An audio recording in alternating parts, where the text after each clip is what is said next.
गिरिं यत्कृपा तमहं वन्दे परमानंद माधव नारायण नमस्कृतं नरं चैव नरोत्तमं देवीं सरस्वती व्यासं ततो जयमुदीरयेत्।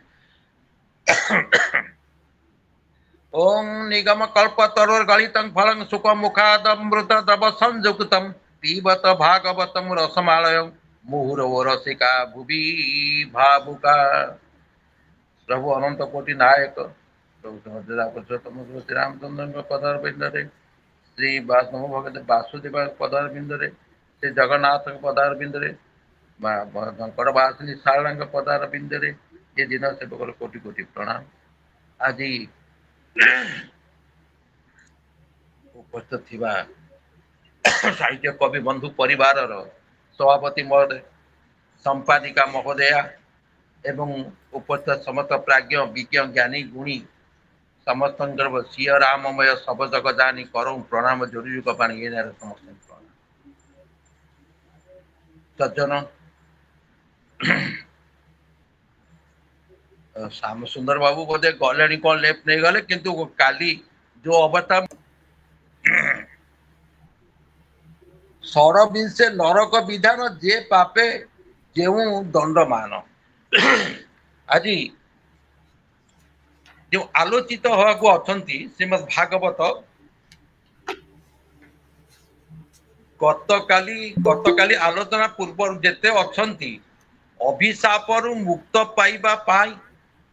परीक्षित महाराज सुखदेव को सदा सर्वदा पचार प्रभु ए व्यासदेव मते कहतु काली से समस्त वर्ग आमर भू भुव स्व मह जन तप एवं पाताल जो जाइछन्ति अतल भीतर तलातल तल पाताल ये सात जाइछन्ति काली से पर्यंत सुनला परे आज पचारुचन्ति जे मते टिके कहतु कारण अभिशाप मुंडरे अछि तो तेणु से कहले मते टिके कहतु जे तापर लोक माने जेते बेले चाली जाती ये पृथ्वी पृष्ठ कोठी की जान एवं कौन करती केउ केउ कार्य कले को कार्य करिबा द्वारा ये गल केउ को कार्य करिबा द्वारा लोक माने तांकर जीवन भीतर कौन से कार्य करते जो कार्य रे भगवान कहिचंती को नरक को से प्राप्ति होती आज से ही कथा को आलोचना करा भगवान गीतारे अर्जुन करे हे अर्जुन बहुनी ने व्यतीतानि जन्मानि तबचार्जुन चान्यहं वेद सर्वाणि नत्वं वेति परंतप। तेणु मोर तुमर बहुत जन्मगत संपर्क रही किंतु तुम्हें तुम्हें तुम मोहाच्छन्न होई तुम्हें पूर्व जन्म कथा जानी पारु ना हो किंतु मु माया द्वारा आच्छन्न नुहे तुम्हें माया द्वारा आच्छन्न तेणु मु जेतु ते वेद सर्वान मु सबु वेद जान सबु करछि तेणु मु पुनर्जन्म विषय जाने आज कहउचंती जेते बेले परीक्षित महाराज आमे केही तीन के आमे के जानी ने धरंतु प्रारब्ध रे आमे कोन थिले आमे एपर्यंत जानी ने प्रारब्ध हमर कोन थिला एवं वर्तमान रो थिबा क्रियमान कर्म आमे को कर्म कले आमे कोन कोन पाइबा एवं कौन से कथा को आज पचार परीक्षित महाराज से कर्म रे जेते बेले पचारुचंती से कहउचंती ठीक अच्छी जो कर्म मान कर से कर्म अनुसार फलटा पाइब एइथरे कांकेतं कर्मणा सिद्धि ददतं यदेवता क्षिप्रं हि मानुष लोके सिद्धिर भवति कर्मजा जे निष्काम कर्म भाव रे जे कर्म को करे तेणु सी विलंब फल पाए किंतु मनुष्य यदि फल आशा देवादेवी पूजे विघ्न करे तेणु से केबे पाइब नाही तेणु को भली बार पाइब तेणु सी कदी तुम्हें से फल को आशा करुच फल जाना चाहूच ताहले तुम्हें या कर कौन ना को भाव में पचार तद्विधि प्रणिपातेन परिप्रश्नेन सेवया उपदेक्षन्ति ते ज्ञानम ज्ञानी न तत्वदर्शिन तेणु ज्ञानी लोक मानकर माहे ये कौन देखु देखु देखिलु टिके मोर फोन टा खराब मोर हे गला ना कौन तांकर सेवा अनुसार तुम यदि कर्तव्य कर्म करी चलो ताहले तुम्हें ये संसार मायार मोहरु तुम्हें निश्चित भाव ये आज से ही कथा पचारुचंती परीक्षित महाराज कहले हे महर्षि लोक मान को ये जो बर्तमान उच्च नीच भेद भाव सुख दुख ये जो गति चली या मध्य तो किसी ना किसी विभिन्नता रही तेणु कौ गति द्वारा कौन रही कहते हे राजन जदि कर्म करुवा व्यक्ति कौन कौ कर्म करिवो ना जदि सात्विक राजसिक तामसिक ये कर्म तीन कर्म त्रिगुण रजु करे धरी मृगी न चाहे नर जदि तीनोटी गुण माध्यम यदि सात्विक राजसिक तामसिक भितर गुण भितर तुमर कर्म गुड़िक जदि रही एवं ता फल तुम्हें कौन हम ना तुम यदि वर्तमान तुम्हें जो जो गति करुच जो कार्य करुच से कार्य को तुम नहीं आनी न पारुच जार जे भाव देखी नाभ मुदिय ईशल की ए अर्जुन उद्धव कहे हे उद्धव कर्म कर नाना मते फल कर्मर आयते तेणु कौ कर्मटा ठीक कौ कर्म भूल आम तो जापर अजाणत बहुत किसी कर्म करूँ आज से ही कथा को पचार मु जो अभिशाप पाई ये अभिशाप रु मु किपरि मुक्त हेबी एवं से ही कथा दयापूर्वक मते कहती तेणु विभिन्न जो नरक गति अच्छी कारण आमर प्रेत शास्त्र अच्छी एकादश मध्यरात्रे प्रेत जाती जमा रहे 11 दिन जो प्रेत थी कारण घर छाड़ी एत शीघ्र जाए मरीगला प्रेत हो जाए से तार कौटी माने तार 70-80 वर्ष बाद जी जिते जाइए से आत्मा तार चारिकर सब बुलिकी रही देखु थाए मो पुआ मैंने कौन कर ज्ञाति मैंने कौन कर सी जाए केमी जाए प्रेत ना प्रेत जाए एकादश मध्यरात्रे प्रेत जाती जमालय जमालय को जावाक स्टेशन आम जमी जाऊे आम दिल्ली जा विभिन्न स्टेशन को अतिक्रम करवा प्रेत मैंने स्टेशन सब अतिक्रम कर जाती तेणु कौन ना भूग स्व जन तप सत्य लोक ब्रह्मलोक पहुंचे दशरथ अर्जुन कौन कले गीतार कहले कहले आ ब्रह्म भुवना लोका परवर्ती नो जुन मामु पेते तो कौन पुनर्जन्म न विद्यते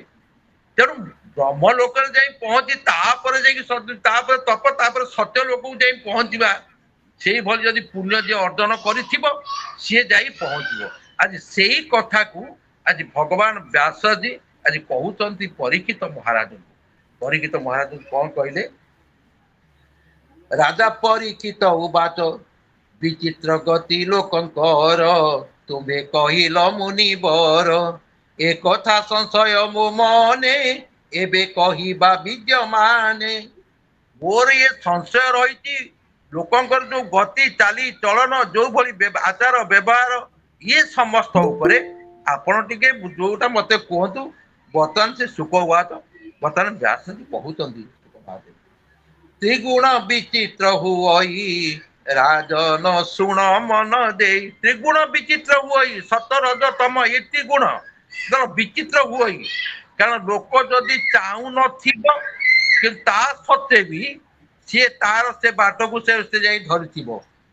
कर्तार मते फल पाई श्रद्धा अश्रद्धा बेनी होई सकल गति सभिंकर तारतम्य रे हुए स्थिर ते अंते बे शुण निषिद्ध अधर्म लक्षण धर्म अधर्म बेनिमत श्रद्धा अश्रद्धा जे विदित समान कर्म फल मान काहारी नुह राजन हे राजन जे श्रद्धार सहित कर्म करुची जे अश्रद्धा सहित कर्म करुची किए सुख पाउची किए दुख पाउची किए धर्म मार्ग जाऊँगी किए अधर्म मार्ग जाऊँगी जो लोक माने जो भली कर्म करने कथा जदि से कर्म को से न करती ताहले कौन जोड़ा नीति युक्त आईन युक्त बा वैदिक संपन्न युक्त बा जो माने क्रिया कर्म कर जोटा विधि बा प्रणाली अच्छी जदि से प्रणाली जदि आम न जीवा कौलिक वृत्ति अनुसार निजर वृत्तिगत अनुसार जदि आम ठीक भाव न जीवा ताले कौन ना जेते अविद्या कर्म मान जेते विद्या रहित कर्म जेते अच्छी ताकू कर किंतु अविद्या कर्म जेते अच्छी जदि ताकू कल ताले तार फल कौन पाइब परीक्षित से चिंता पशिला कारण से गोटे अविद्या बाटर जाइंट मुनि की पचारे मुनि नदे तेणु जो मरा सापड़ी बेकर गुड़े पुओ शुंगी जो अभिशाप से गोटिक हृदय दहन कर पचार व्यास जी की कहले कहतु महाराज कहतु प्रभु जे मु कौन बर्तमान करी से कथा को आज कहते नरक विषय आज यही बर्तमान 27 अध्याय 26 अध्याय नरकर वर्णना सब होती कौ कर्म कले ये कौ कर्म कले कौ नरक को जीव गति जे सत सत मत प्रवृत हुए परीक्षित हे परीक्षित नाना मुनि नाना मत शह शह हजार हजार मत विभिन्न प्रकार श्रोता विभिन्न प्रकार शुणुंट गोटे कथा किंतु श्रोता विभिन्न मत मत भिन्न भिन्न भिन्न मत देउछन्ति प्रभुत हुए परीक्षित यार गति अगोचर विस्तारी वर्णिबु अपर शुण मु ताकू विस्तारित करी कहूची तेणु तुमे से कथा को भल भाव शुण परीक्षित उवाच गो मुनि त्रिलोक बाहरे नरक किबा अंतराळे किबा त्रिभुवन मध्यरे कहिबा सावधाने मोरे आपण कहतु सावधान ही शुण परीक्षित जो नरक जोटी अच्छी को नरक कोठी अच्छी तार वर्तमान मु से कथा कहूची एवं कर्म अनुसार से नरक को प्रेत बा जीव जाइकिरी भोगे श्री सुखवाच त्रिजगतर अंतराल दक्षिण दिगे महिपाल भूमिर तले जल परे अग्निस्वात सत्यात रे सकल पितृगण जेते सुपत्र कल्याण निमंते जही बसंती हे राजन तही अंतक भगवान आज कही दौचंती जेते नरक अच्छी से नरक कथा शुण आपण जो नाना नरक विषय वर्णना करने को चाहते सेगुड़िक पृथ्वीर कौ कौ देश कौटी कौटी अच्छी फोन मत आज असुविधा कर बोधे कौन करी भगवान अंते जीव को से नियंती जम पुरुषे दंड दियंती तेणु तही अंतक भगवान कौटी ना दक्षिण दिगरे भूमि तले अच्छी अग्निस्वार्थ जो पुर अच्छी से पुरे जम पुरुषे दंड दियंती से जमर बासस्थान दक्षिण दिगरे से दोष दे कर्म अनुसारी से प्राणी जहा थाई करी भगवत आज्ञा लंघिण विपते जे करे गमन ताहाकू नहीं दंडधर दंड दे दियंती अपार तेणु से कहले कौन ना हे राजन शुण नरक सबू त्रिलोक भितर ही रही दक्षिण दिगर पृथ्वी तले अच्छी नरक दक्षिण दिगर पृथ्वी तले अग्निस्वार्थ आदि जो पितृगण जेते अछंती समस्ते से से अत्यंत एकाग्रता सहित निज वंशधर मानकर मंगल कामना करुछंती गोटे जगह रही समस्ते तापरे से नरक किए ना नरलोक सूर्य पुत्र जे कि जम जम तांकर भगवान आज्ञानुवर्ती होई निजर सेवक मान सहित रहती एवं सिटी निज दूत मान द्वारा से अणा जा मृत प्राणी मानू से दुष्कर्म अनुसार कर्म अनुसार जो फल किए कौन कौ फल पाइब कौ दंड पाइब से बर्तमान प्रदान करा जाए एक विंशति परकारे नरक अछंती जही रे एक विंश परकारे 21 प्रकार नरक अछंती 21 प्रकार नरक अछंती ଏହା ରୂପ ନାମ ଲକ୍ଷଣ କହିବା ଶୁଣ ହେ ରାଜନ। ଏଇଠି ବର୍ତ୍ତମାନ ବର୍ଣ୍ଣନା କରୁଛନ୍ତି ବ୍ୟାସଦେବ ଯେ 21 ଯୋଉ ନର୍କ ଅଛନ୍ତି ସେ ନର୍କରେ କଣ କଣ କଣ ହେଇଛି ସେଇ ଗୋଟିକ ବର୍ଣ୍ଣନା କରୁଛନ୍ତି। ଗୋଟି ଗୋଟିକୁ ବର୍ଣ୍ଣନା କରାଯିବ। ଏହାର ରୂପ ନାମ ଲକ୍ଷଣ କହିବା ଶୁଣ ହେ ରାଜନ। ଅନ୍ଧକୂପ ଯେ 80 ପତ୍ର ଶୁକର ମୁଖ କାଳ ସହସ୍ର ରୌରବ ମହା ଯେ ନରକ ଅନ୍ଧତା ମିଶ୍ର କୁମ୍ଭୀ ପାକ ତାମିଶ୍ର ଯେ କୁମି ଭୋଜନ ସନ୍ଦସ ତପ୍ତ ଭୂମି ସୁମି ନାମ ବଜ୍ରକଣ୍ଟକ ଶାଳ ମଳ ବୈତରଣୀ ମହିପାଳ ପ୍ରାଣ ରୋଧ ଦେବୀ ଶସନ ପୟୋଦ ସାର ମୟୋଦନ ଲୀଳା ଭକ୍ଷ ଦେ ଅୟପାନ ଅଭିତି ଅପରେ ରାଜନ ଶୂଳ ପ୍ରତକ୍ଷାର କର୍ଦମ ସେବା ରକ୍ଷ ଗଣ ଭୋଜନ ଅବଟ ନିରୋଧନ ଥାଉ ଦ୍ୱନ୍ଦ ସୁଖ ନାମେ ଅସର ସୂଚି ମୁଖ ପର୍ଯ୍ୟାବର୍ତ୍ତନ ଅଷ୍ଟାବିଂଶତି ଏହୁ ନାମ କହିଲେ। ଏଠି ବର୍ତ୍ତମାନ କହିଲେ 21/7/28 ର ନର୍କ ଅଛନ୍ତି। ଯୋଉ 28 ନର୍କରେ ତେଣୁ ବର୍ତ୍ୟରେ ଥିବା ପ୍ରାଣୀ ମାନେ ବା ଜଗତରେ ଲୋକମାନଙ୍କର କେଉଁ କର୍ମ ଅନୁସାରେ କିଏ କେଉଁ ଫଳ ପାଇବ ଉଚିତ ତାହା ବିଶଦ ଭାବରେ ବର୍ଣ୍ଣନା କରୁଛନ୍ତି ବ୍ୟାସଜୀ। ତାକୁ ଜଗନ୍ନାଥ ଦାସ ଲେଖିଛନ୍ତି ଓଡ଼ିଆ ଭାଗବତରେ। ତେଣୁ ସେ କହିଲେ ହେ ପରୀକ୍ଷିତ କେହି କେହି କହନ୍ତି 21 ପ୍ରକାର ନରକ ଅଛି କିନ୍ତୁ ମୁଁ ବର୍ତ୍ତମାନ ତାର ନାମ ରୂପ ଏବଂ ଲକ୍ଷଣ ସହିତ ତୁମକୁ ବୁଝଉଛି। ସେଗୁଡା କଣ ହେଲା ନାମ ଏକ ତାମିଶ୍ର ଅନ୍ଧତାମିଶ୍ର ରୌରବ ମହାରୌରବ କୁମ୍ଭୀପାକ କାଳସୂତ୍ର ଅଶିପତ୍ର ବନ ଶୁକର ମୁଖ ଅନ୍ଧକୂପ ଭୂମି ଭୋଜନ ସଦଂଶ ତପ୍ତ ସୁର୍ମି ବଜ୍ରକଣ୍ଟକ ଶାମଳୀ ବୈତରଣୀ ପୁୟୋଦ ପ୍ରାଣରୋଧ ବିଶୋଷନ ଲାଳାଭକ୍ଷ ସାରମେୟାଦନ ଅବିଚି ଏବଂ ଅୟପାନ ଇଏ ହେଲେ 21 ଏବଂ ଆକୁ ଛାଡି ଆଉ 7 କହିଛନ୍ତି ଖ୍ୟାର କର୍ଦମ ରକ୍ଷ ଗୁଣ ଭୋଜନ ଶୂଳପ୍ରୋତ ଦ୍ୱନ୍ଦ୍ୱଶୂଳ ଅବଟ ନିରୋଧନ ପର୍ଯ୍ୟାବର୍ତ୍ତନ ଓ ସଚିମୁଖ ଇଏ 7 ମୋଟ ହେଲା 28ଟି ନର୍କ। ତେଣୁ 28 ନର୍କରେ କିଏ କୋଉ ନର୍କରେ ପଡିବ କୋଉ କର୍ମ କଲେ କୋଉ କୋଉ ନର୍କରେ ପଡିବ ତାହା ବିଶଦ ଭାବରେ ବର୍ଣ୍ଣନା କରିଛନ୍ତି। ଆମେ ଶୁଣିବା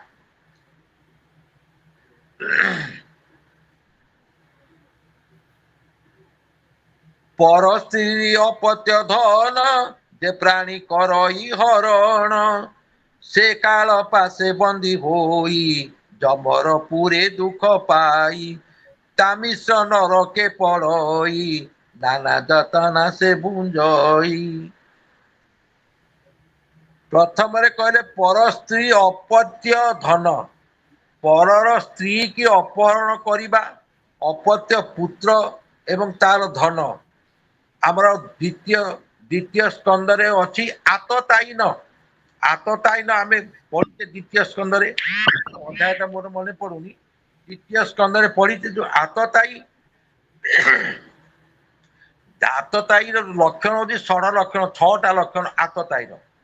ସେ ଆତତାୟୀ ଲକ୍ଷଣ ହଉଛି କଣ ନା ପର ପର ଧନ ହରଣ କରେ ଏବଂ ବିଷ ତାହାକୁ ପିଆଇ ଦିଏ ଅଗ୍ନିଦୋ ଗରଦସ୍ତୈବ ଶସ୍ତ୍ର ପାଣି ଧନା ପହାରକ କ୍ଷେତ୍ର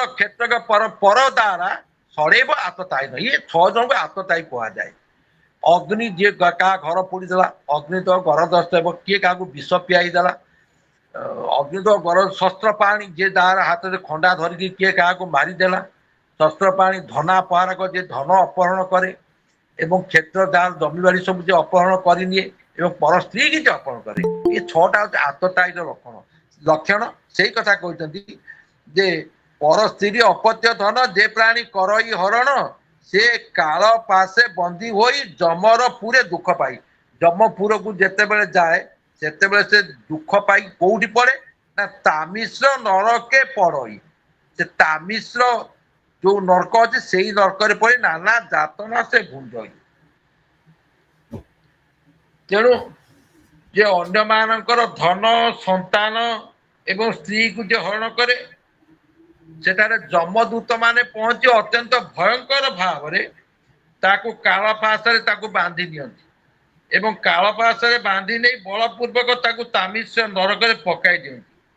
तामिश्र अंधकार अंधकार नरक रे पकई देबे से कौन करे ना ताकू अन्न जल तो दिया जाए ठेंगा बाड़ी ताकू पिटंती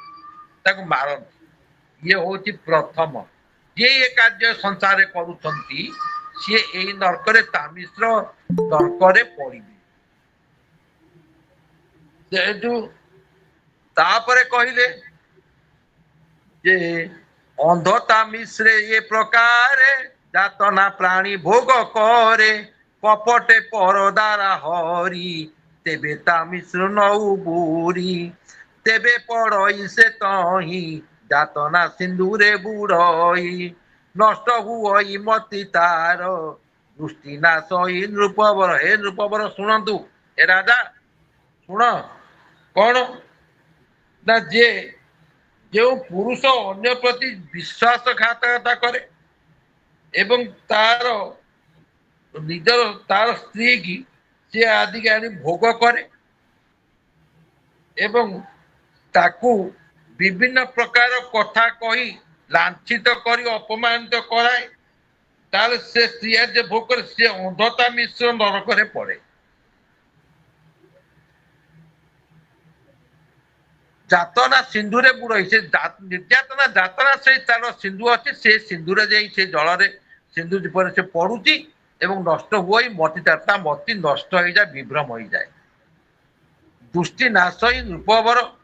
मुहि मोहर भाव बही प्राणी द्रोह को जेबे चिंतई कुटुंब पाई हिंसा बही से प्राणी रौरवे पड़ई तापरे कहले कहले सदा सर्वदा जे मु करते उद्धव भगवान कही हे उद्धव उद्धव मोते तू पाइबू मु मोले मोते तू पाई उद्धव मने रखी थिबू मु मले मोते तू पाइबू हे उद्धव मु मले तू मोते पाइबू मु अर्थ कलिजुगर राक्षस होउछन्ती गोटिए मु अहं भाव अहंकार जनित थिबा सेई मुंकारटी जदि लोप हो गला तार प्रभु होउछन के ना ओंकार ओम एवं राक्षस होउची मु जब से दृष्टि से कहले तेणु जार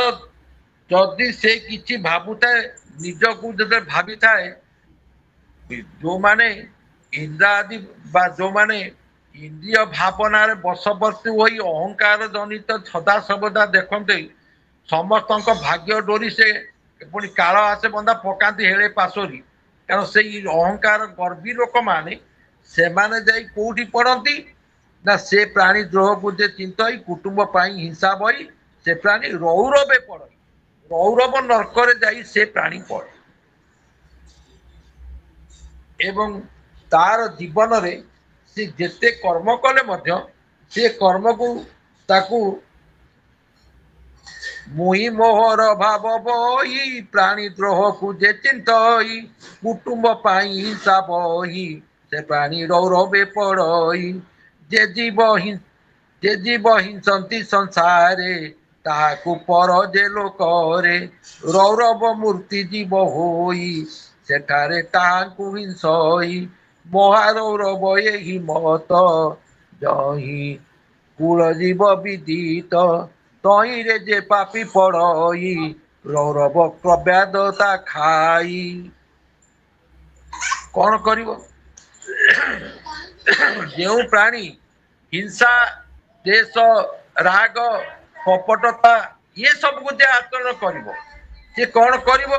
ना से जाइकिरी पड़िवो कोउठी ना रौरव नरक एवं रौरव नरक पड़ सार तापर पुणी महारौरव नरक केतବେଳେ पड़िबो ना जही पुर जीव विदित पुर जीव विदित तहीरे जे पापी पड़ई रौरव कव्याद ता खाई इति कव्याद रुरु नामक जो माने कंचा मांस भक्षण करन ए संसार अछंती केतक जो माने कंचा मांस भक्षण करती से माने कौन करती ना रौरव नरक से माने ही पड़ती जे नर पशु पक्षी माने प्राण थाऊ करे रंधन राक्षसु बलि से ही होई कुंभिपा करे से पड़ई तपत तैले ताहार रंधन हुई शरीर। बोल भागवत भगवान की। आज कहते जे जो लोक ये लोकरे ये शरीरटा ही तार समस्त जहाँ अच्छी तेणु परवर्ती जो महारौरव नाकर उधरी पड़ला तेज अन्य माने जो माने अच्छी से माने नरक जो माने कंचा मांस खाती से माने ताकू रुरु माने खुंपी खुंपी खाती जाकरी नरक जो क्रूर हृदयहीन मनुष्य माने ये लोक निज पेट पोषिबा पाई पशु मान को जीवित अवस्था मारी दियंती एवं तांकु रांधि खाती से हृदयहीन राक्षस प्रवृत्तिर लोक माने तेणु से अत्यंत निष्ठुर तेणु से बड़ी मनुष्य मान को धरी आनी कौन करती ना कुंभी पाक नरक पकई दियंती से नरक से टकमक फुटुवा जो गरम तेल से तेल रे पकई रांधती ठीक कथा ये कर्म रे कौन अच्छी कर्म कर नाना मते फल कर्मर आयते तेणु कर्म को विचार नक आमे माने जो कर्म करुचे जो भली भाव लेखा होती आज परीक्षित महाराज शुणिक आश्चर्य होते नरक मो भाग कौ नरक को मुझी कौन करी कि भागवत शुणिया द्वारा मोक्ष प्राप्ति हेबी से कथा को चिंता कर कालसूत्र नरक नाम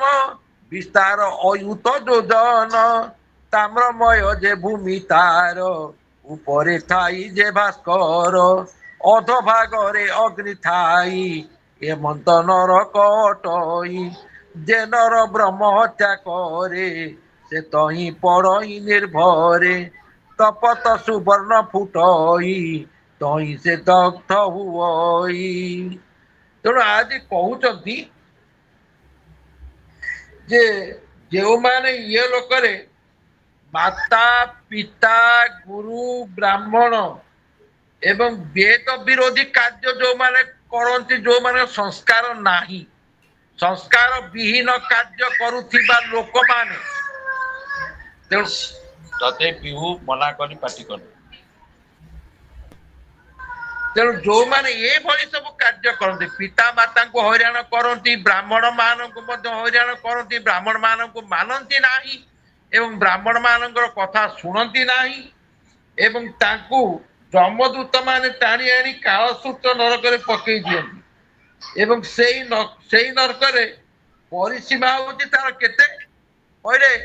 10,000 योजन एमत नरक अटई जे ब्रह्म हत्या कर जो माने ब्रह्म हत्या कर पिता माता गुरु एक सब तबे ब्राह्मण ए सब जे से होती ब्रह्म हत्यार भागी एवं से ब्रह्म हत्या करिथिबा लोक को ताकू कम ताम्रमय जे भूमि तार ऊपर थाई जे भास्कर अध भागरे अग्नि थाई एमंत नरक अटई जे नरक ब्रह्म हत्या करे से तही पड़ई निर्भरे तपत सुवर्ण फुटई तही से दग्ध हुई क्षण के उठई लोटई बसई व्याकुले धाम तेणु सी कौन करुचंती ना तांकर जो सब रही तले फुटुची तेल हुई फुटुची से तेल सूर्य किरण रे जलुथिबा एवं अग्नि द्वारा उत्तप्त होइथिबा जो तेल रही थाए से उत्तप्त भूमि रे तांकु ଭୋକ ଶୋଷରେ ବ୍ୟାକୁଳତା ହେବାକୁ ପଡ଼ିଥାଏ ଏବଂ ସେଇ ବ୍ୟାକୁଳତା ଶରୀରରେ ମଧ୍ୟ ତା ଭିତର ସବୁଆଡୁ ଜଳିବାକୁ ଲାଗେ ଏବଂ ସିଏ ଯେତେବେଳେ ଜଳୁଥାଏ ତେଣୁ ସିଏ କ'ଣ କରନ୍ତି ନା ବ୍ୟାକୁଳ ହୋଇ ଧାଇଁ ବୁଲୁଥାଏ କ୍ଷୁଧା ତୃଷାରେ ପିଡ୍ୟମାନ କ୍ଷଣକେ ହୁଏ ଅଚେତନ ପଶୁର ଦେହେ ରୋମ ଯେତେ ବରଷ ସହସ୍ର ଯାବତେ ଅତ୍ୟନ୍ତ ଯାତନା ଭୁଞ୍ଜଇ ସେ ପ୍ରାଣୀ ତହିଁ ପଡିଥାଏ। ଆଜି ସେ ପ୍ରାଣୀ ସେଠାରେ ପଡିକିରି ରହିଥାଏ। କିପରି ରହିଥାଏ ନା ତା ଶରୀରରେ ଛଟପଟ ହେଉଥାଏ। ସେଇ ଛଟପଟ ହେଉଥିବା ସମୟରେ କେତେବେଳେ ସେ ତଳେ ଗଡ଼ିଯାଏ ପୁଣି କେତେବେଳେ ଯାଇକିରି ଉପରକୁ ପୁଣି ଦୌଡୁଥାଏ ବୁଲୁଥାଏ କେତେବେଳେ ଠିଆ ହେଇ ପଡେ ଏବଂ କେତେବେଳେ ପ୍ରାଣ ବିକଳ ଏଣେ ତେଣେ ଦୌଡେ। ଏ ନର ପଶୁ ଦେହରେ ତାର ଯେତେ ପଶୁଙ୍କ ଦେହରେ ଯେତେ ଲୋମ ଅଛି ସେଇ ଲୋମ ହଜାର ବର୍ଷ ପର୍ଯ୍ୟନ୍ତ ଯେତେ ସେ ଦୁର୍ନୀତି ବା ଦୁର୍ଗତି କରିଥିବ କଷ୍ଟ ପାଇଥିବ ସେ କଷ୍ଟ ତାକୁ ସହିବାକୁ ପଡେ ଏଇଭଳି ଲୋକଙ୍କୁ। ଯେ ନିଜ ଧର୍ମ କର୍ମ ଛାଡ଼ି ବେଦ ଆଜ୍ଞାକୁ ନିନ୍ଦେ ହୁଡ଼ି ପାଷାଣ୍ଡ ବୋଲି ତାକୁ କହି ଅସି ପତ୍ରରେ ସେ ପଢଇ ଲୋହ ମୁଦ୍ଗର ତା ଉପରେ ପ୍ରହାର କରନ୍ତି ନିର୍ଭରେ। ବୋଲ ଶ୍ରୀମଦ ଭାଗବତ ଭଗବାନ କି। ଆଜି କହିଲେ ଯେଉଁ ମଣିଷ ଯେ ତାର ଆପଦ ବିପଦରେ କାହାର ବିପଦ ପଡିଥାଏ ତା ଯୋଗୁଁ ଆହୁରି ବିପଦ ଟାଣି ଆଣିବା ଏବଂ ସେ ବିପଦରେ ସେ ସମ୍ମୁଖୀନ ନ ହୋଇ ତା ସହିତ ତାକୁ ଟିକେ ସମଭାଗୀ ନ ହୋଇ ତାକୁ ଆହୁରି ଅତ୍ୟଧିକ ବିପଦ ଦବା ପାଇଁ ଯେଉଁ ମାର୍ଗ ତାର ବୈଦିକ ରୀତି ନିୟମ ଆମର ଅଛି ସେ ମାର୍ଗକୁ ଛାଡ଼ି ଯଦି ସେ କ'ଣ କରେ ନା ଅଶୀପତ୍ର ବନ ନରକରେ ସେ ପକେଇ ତାକୁ ସେଥିରେ ଚାବୁକରେ ପିଟନ୍ତି ଏବଂ ଇଏ ତ ଏଣେ ତେଣେ ସେ ଧାଇଁବ ତାହେଲେ ସେ ନରକରେ ସବୁଆଡେ ଗୋଟେ ଦି ଧାରୁଆ ଖଣ୍ଡା ଅଛି। ସେ ଦି ଧାରୁଆ ଖଣ୍ଡାରେ ତାର ଛୋଟ ଛୋଟ ତାକୁ କ୍ଷତ ବିକ୍ଷତ ସେ ମଧ୍ୟ ସେ କରିଦେବେ। ବେଦ ଆଜ୍ଞାକୁ ନିନ୍ଦେ ହୁଡ଼ି ପାଷାଣ୍ଡ ବୋଲି ତାକୁ କହି ଅସି ପତ୍ରରେ ସେ ପଢଇ ଲୋହ ମୁଦ୍ଗର ତା ଉପରେ ପ୍ରହାର କରନ୍ତି ନିର୍ଭର। ଲୋହ ମୁଦ୍ଗର ତାକୁ ବାଡାନ୍ତି ଗୋଟେ ଲୁହାର ମୁଦ୍ଗର ଧରିକିରି ତାକୁ ବାଡାନ୍ତି ଏବଂ ସିଏ ତ ଇଏ ମାଡ଼ ଖାଉଥାଏ ସେଇ ମାଡ଼କୁ ସେ ଚିନ୍ତା କରେ ଯେ ମୁଁ କ'ଣ କରିବି ନିଜ ଧର୍ମ ଛାଡ଼ି ପାଷାଣ୍ଡ ମାନଙ୍କ ଭଳି ମୁଁ ଯୋଉ ଅନ୍ୟ ମାର୍ଗରେ ଚାଲି ମୁଁ ଚାଲିବାରୁ ମୋର ସେଟା ଯୋଉ କୁକର୍ମ ହେଇଛି ସେ କୁକର୍ମ ଫଳ ସ୍ୱରୂପ ଇଏ ଦଣ୍ଡ ମୁଁ ପାଉଛି। ଅଦୋଷେ ଦଣ୍ଡନ୍ତି ଯେ ନରେ ପାପ ଭୁଞ୍ଜନ୍ତି ତମ ଘୋରେ। ଯୋଉମାନେ ଅଦୋଷରେ ଯିଏ ଦୋଷ କରି ଜାଣିକିରି ଯୋଉମାନେ ଦୋଷୀ ଏବଂ ସେମାନଙ୍କର ଯୋଉଭଳି ଭାବରେ ଚିନ୍ତାଧାରା ସେଇ କଥାକୁ ଚିନ୍ତା କରି କହୁଛନ୍ତି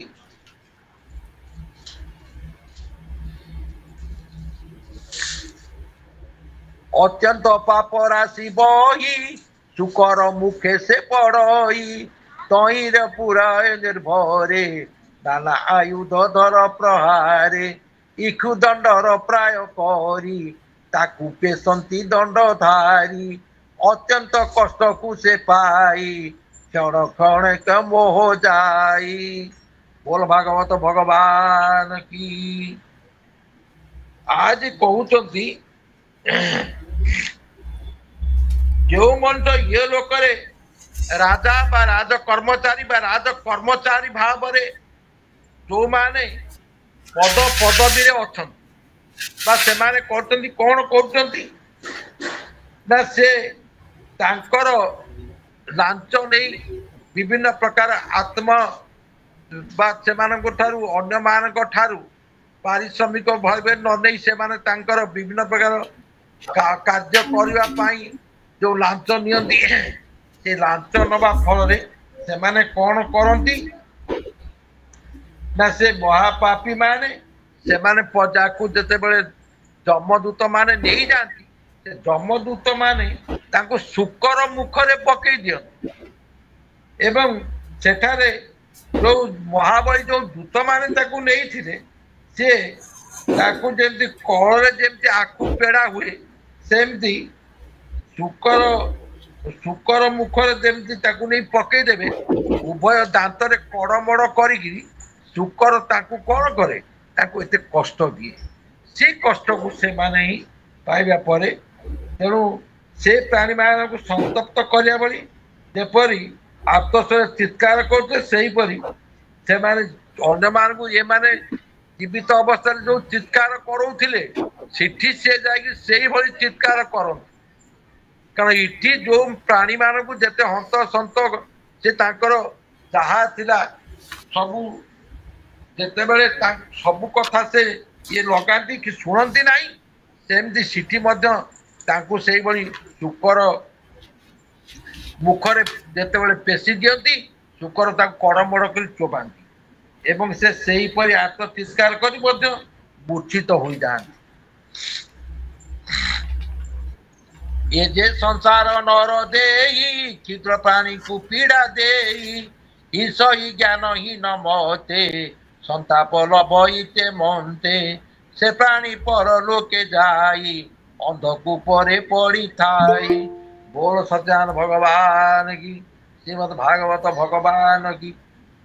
କ'ଣ କରନ୍ତି ନା ଯେଉଁ ମନୁଷ୍ୟ ଏଠି କହିଲେ ଯେ କ୍ଷୁଦ୍ର ପ୍ରାଣୀକୁ ପୀଡ଼ା ଦେଇ ହିଂସଇ ଜ୍ଞାନହୀନ ହୋଇ ଏବଂ ସନ୍ତାପ କରଇତେ ମଧ୍ୟ ସେ ପ୍ରାଣୀ ପରଲୋକେ ଯାଇ ଅନ୍ଧକୂପରେ ପଡ଼ିଥାଏ। ଅନ୍ଧକୂପରେ ପଡ଼ିଲା ଭଳି ସେମାନେ ଯେଉଁମାନେ ଛୋଟ ଛୋଟ ପୋକ ଯିଏକି ଛାର ପୋକ ଭଳି ଏବଂ ସେ ଜୀବକୁ ଇହ ଲୋକରେ ମାରିଥାଏ ଏବଂ ସେହିପରି ଦୋହର ଫଳ ସ୍ୱରୂପ ମରିବା ପରେ ଏଇ ଯୋଉଭଳି ଛୋଟ ଛୋଟ ପ୍ରାଣୀମାନଙ୍କୁ ଯିଏ ମାରିଥାନ୍ତି ଏ ମର୍ତ୍ତ୍ୟରେ ସେମାନେ କ'ଣ କରନ୍ତି ନା ତାଙ୍କୁ ନେଇକିରି ଯମଦୂତ ମାନେ ଅନ୍ଧକୂପରେ ପକେଇ ଦିଅନ୍ତି ଏବଂ ସ୍ୱୟଂ ଭଗବାନ ସେ ଛାର ପୋକକୁ ରକ୍ତ ଖାଇବାର ଯୋଉ ସ୍ୱଭାବ ଦେଇଛନ୍ତି ଯେ ଗ୍ରାସ ସେ ନ ବାଣ୍ଟି ଭୁଞ୍ଜଇ ପାୟସ ତୁଲ୍ୟ ତାକୁ କହି ନରକ ଯେ କୁର୍ମୀ ଭୋଜନ ନରକ ମାନଙ୍କେ ଅଧମ ଶତ ସହସ୍ର ଯେ ଯୋଜନ ସେ କୁର୍ମୀ କୁଣ୍ଡ ପରିମାଣ ତହିଁ ପଡ଼ଇ ଯେଉଁ ନର ଉଗ୍ର ଯାତନାର ଯେ ଘର କୁମିକୁ ଭକ୍ଷଇ ଯେ ଜନ ତାକୁ ଭକ୍ଷନ୍ତି କୁମି ମାନ ଯାବତ କର୍ମକ୍ଷୟ ନୋହେ ତାବତ ତହିଁ ସେଉ ରହେ ବିପ୍ରର ଦ୍ରବ୍ୟ ଯେ ହରଇ ସନ୍ଦେଶ ପୀଡ଼ା ସେ ଲଭଇ। ବୋଲ ଭାଗବତ ଭଗବାନ କି କହିଲେ ଯୋଉ ଲୋକ ଅନ୍ଧକୂପରେ ପଡ଼ି ସାରିଲା ପରେ ଏବଂ ଏଇ ଲୋକମାନେ ଖାଇଲା ବେଳେ ଅନ୍ୟକୁ କଷ୍ଟ ଦିଅନ୍ତି ତାଙ୍କର ଅନ୍ୟମାନଙ୍କୁ ଯୋଉ କଷ୍ଟ ଦିଅନ୍ତି ଏବଂ ସେମାନଙ୍କ ରକ୍ତକୁ ଯୋଉମାନେ ଗୁଣି ହେଇ ଖାଆନ୍ତି ସେଇମାନେ କ'ଣ କରିବେ ନା ତାଙ୍କର ବିଧିଙ୍କ ନିର୍ଦ୍ଦେଶରେ ସିଏ ତାଙ୍କ ଯେତେ ଜ୍ଞାନ ଦେଇଛନ୍ତି ସେ ଜ୍ଞାନକୁ ତାଙ୍କର ପରିପକ୍ୱତା ଲାଭ ନ କରି ସେ ଅଳ୍ପ ସମୟରେ ମଧ୍ୟ ଅନ୍ୟମାନଙ୍କୁ କଷ୍ଟ ଦେଇ ଦେଇ ଦେଇ ଦେଇ ଚାଲିଥାନ୍ତି ତେଣୁ ସେଇ କ୍ଷୁଦ୍ର ଜୀବକୁ ମାରି ମନୁଷ୍ୟ ଦୋଷ ଭୋଗୀ ହୋଇଥାଏ। ଯୋଉ କ୍ଷୁଦ୍ର ଜୀବକୁ ଛାର ପୋକ ଭଳି ଯୋଉ କ୍ଷୁଦ୍ର ଜୀବକୁ ମନୁଷ୍ୟ ମାରେ ତାହେଲେ ସିଏ ବି ଏକ ଦୋଷୀ ତେଣୁ ସେ ଦୋଷ ଯୁକ୍ତ ତେଣୁ ସେ ଫଳସ୍ୱରୂପ ଅନ୍ଧକୂପ ନରକରେ ପଡ଼ିଥିବା ବେଳେ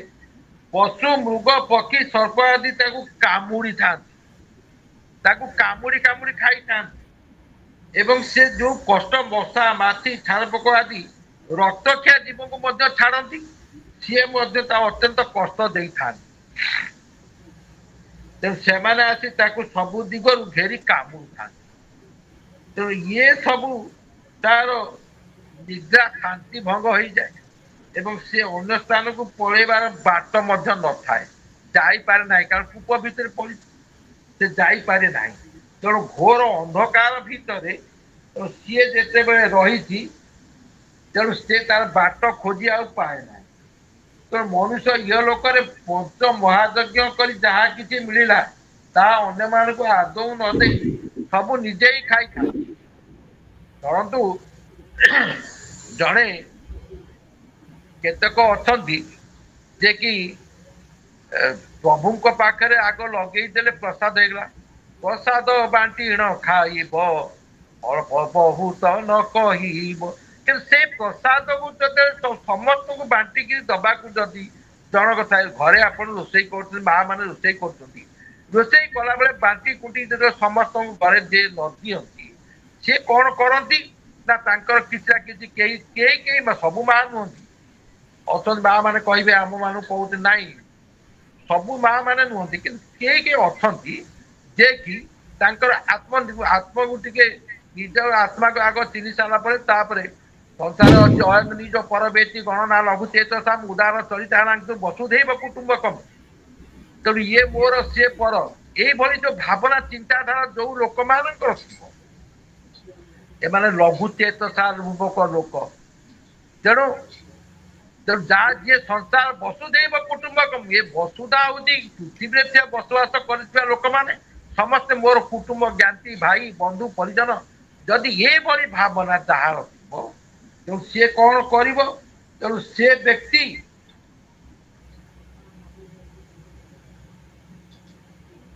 तेणु सी जदि ये भावना जो मैंने करें कुर्मीपूर्ण कुंड रही तेणु से कुर्मीपूर्ण कुंड पापी को से कुंड में कुर्मी हो रहा पड़े एवं पंच यज्ञ नक खाद्य दान नक सब खाद्य निजे खाई थाए से पापी जीवन काल में किसी प्रायश्चित नक थाए सब दोष तार किसी शोधन हो पारे ना से किसी भाई पारे ना तेणु से चाहे मु सबू आनिबी तेणु सबू मोर रोर करगत रु सबकि आनिबी क्या देविनी मु धनी हेबी ये चिंताधारा जो भावना लोकंर रही तेणु सी कहूँ कौन ना ताकू जाए शेष कुर्मी पक मैंने पड़ी खाइबे तेणु से सहया पड़ तेणु से कामुड़ी कामुड़ी खाती हे राजन जो लोक ये लोक चोरी करी किंबा बलात्कार ब्राह्मण अथवा अन्य मान धन को अपहरण कर एवं अन्य लोकर सुना धन रत्न ये समस्त जी चोरी करुए एवं सी कौन करे ना सी मरीगले जमूत माने संदर्शन नारी बा अगम्य पुरुषे चिते बड़ाई रति आसे तपत रह मूर्तिमान ताकू कराती आलिंगन पुरुष रूप स्त्री ठारे स्त्रीर पुरुष व्यवहारे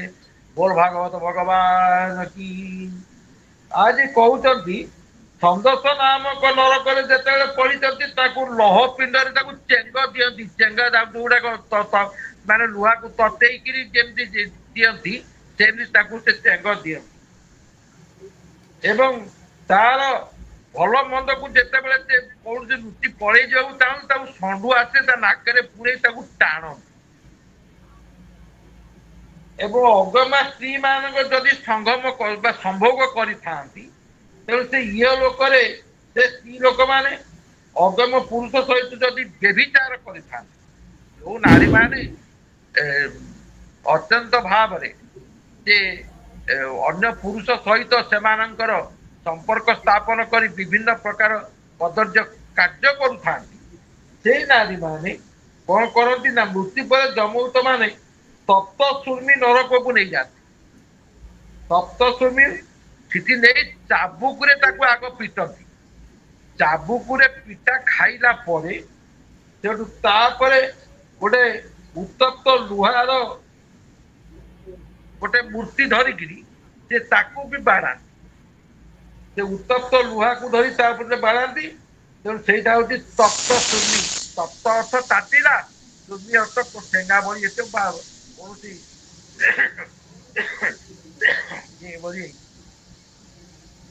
तेणु लुहार पुरुष मूर्ति सहित जदि जदि कौन सी नारी पुरुष सहित आलिंगन कर नारी की कौन करेंगे ना ताकू ब्रह्मदूत माने उत्तप्त लुहार पुरुष मूर्ति सहित नहीं आलिंगन करे एवं से धर जो उत्तप्त लुहा ताकू से जाबुड़ी धर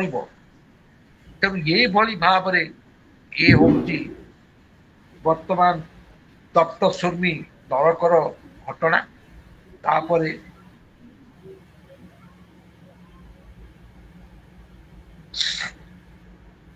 ଅଗମ୍ୟା ସ୍ତ୍ରୀ ଯେ ରମଇ ତପ୍ତ ସୁର୍ମିରେ ସେ ପଡ଼ଇ ନାରୀ ବା ଅଗମ ପୁରୁଷେ ଚିତ ବଳାଇ ରତି ଆସେ ତପତଲ ମୂର୍ତ୍ତିମାନ ତାକୁ କରାନ୍ତି ଆଲିଙ୍ଗନ ପୁରୁଷ ରୂପ ସ୍ତ୍ରୀ ଠାରେ ସ୍ତ୍ରୀର ପୁରୁଷ ବ୍ୟବହାରେ ଅଗମ୍ୟ ପଶ୍ଚାଦି ଗମନ କରଇ ପାଷାଣ ଯେ ଜନ ଭଦ୍ରକଣ୍ଟକ ଶାଳମଣିରେ ଆରୋହ କରାନ୍ତି ତାହାରେ। ଯୋଉ ନାରୀ ଅଗମ୍ୟ ପଶ୍ଚାତ ଯୋଉ ନାରୀ ମାନେ ଗମନ କରନ୍ତି ଯେତେ କୁପଥରେ ଯାଆନ୍ତି ଯୋଉ ନାରୀ ମାନେ ସେଇ ନାରୀ ମାନେ ତାଙ୍କୁ ବଜ୍ରକଣ୍ଟକ ଶାମଳି ଗୋଟେ ତାଙ୍କ ପାଇଁ ରହିଛି ସେ ନରକରେ। ବଜ୍ରକଣ୍ଟକ ଶାମଳି ନରକରେ ତାକୁ ନେଇକି ନାରୀ ମାନଙ୍କୁ ପକେଇଦେବେ ଏବଂ ସେ ନାରୀ ମାନେ କଠୋର ସେ ଯୋଉ କଣ୍ଟା ଶିମିଳି ଗଛ ଥିବ ଶିମିଳି ଗଛ ଯୋଉ କଣ୍ଟା ଥିବ ସେ କଣ୍ଟାରେ ତାକୁ ଏପଟ ସେପଟ କରି ଘଷୁଥିବେ ଏବଂ ବଜ୍ର ସମାନ ଯୋଉ କଠୋରତା ରହିଛି ସେଇ କଠୋରତା ଭିତରେ ତାକୁ ଚଢାଇ ତାକୁ ଉପର ତଳ ଘୋଷାରନ୍ତି। ଏଇଭଳି ଭାବରେ ଇଏ ହଉଛି ବଜ୍ରକଣ୍ଟକ ଶାମଳୀର ନରକ ଦ୍ୱାର।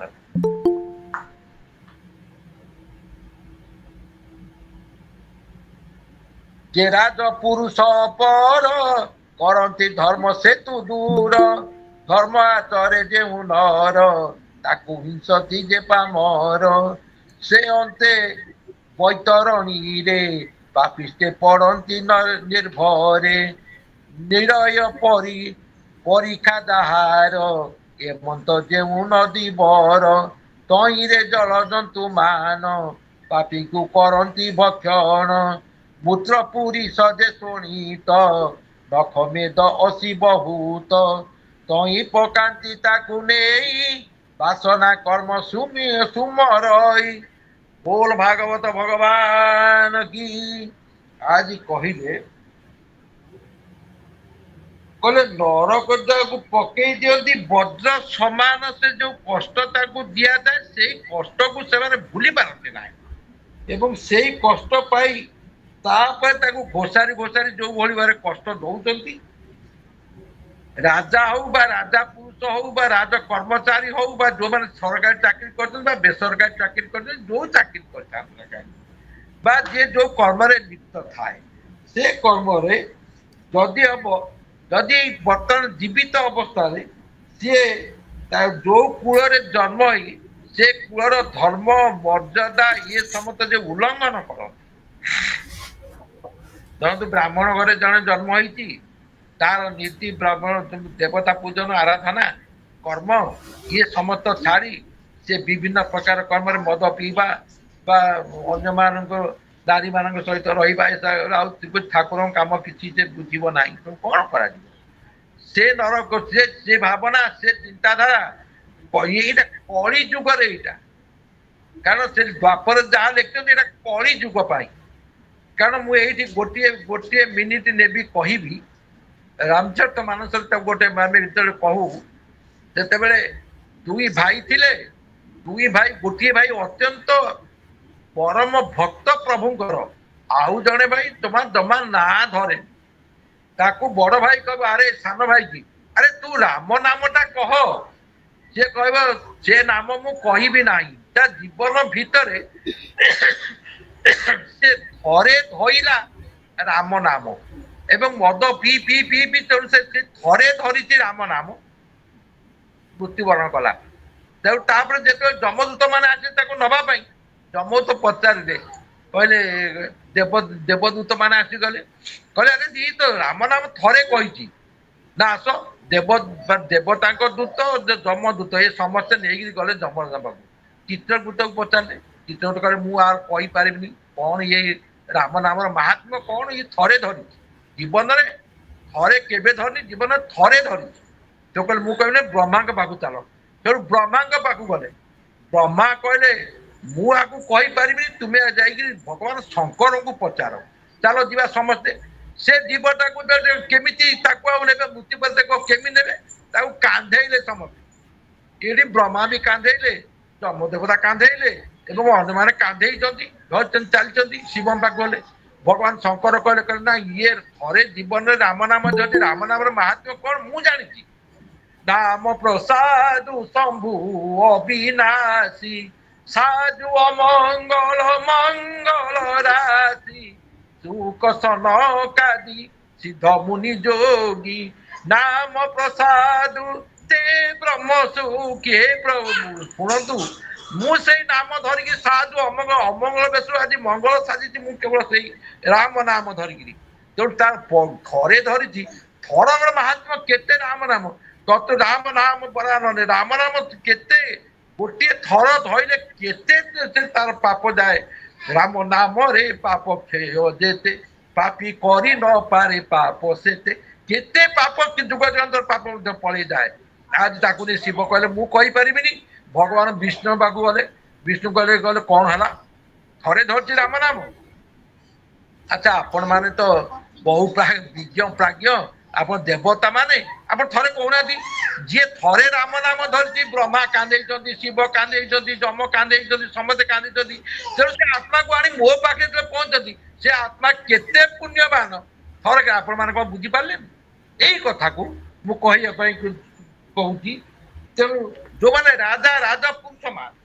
मान से कूल जन्म ही धर्म आचरण कले ना मर्यादा आचरण कले उल्लंघन कले धर्म धर्म धर्म संकुच कली जुगे धर्म संकुचित तपो विरहित सत्यम तो दूरम गतम केते दूरे रही सकाश पहातम दिदास लोभिता नारी बसा मानवा दिज ब्राह्मण मान बेसी लोभी हे एवं नारी बसा मानवा हे निर्विद्या निर्विद्या पृथ्वी निरोषधि रसा नीचा महता कथा कथा नीच लोक मान महत्व को सी चाहिए से नीच लोक मैंने से कहे आमे श्रेष्ठ आमे जहाँ कहते आम कथा को ग्रहण करूँ तेणु से मृत्यु पर से कौटी पड़े आज्ञा जोटा आमर कहती बैतरणी जो नर्क से तप्त बैतरणी नर्क से माने पड़ती जो माने मिछ ठक लांचुआ कूलर नीति नियम मर्यादा ये समस्त कई मानती नहीं एवं समस्त जेते जे अछंती तांकर कार्यकलाप ठीक भाव में करती नहीं से माने बैतरणी नामक नरक पड़ती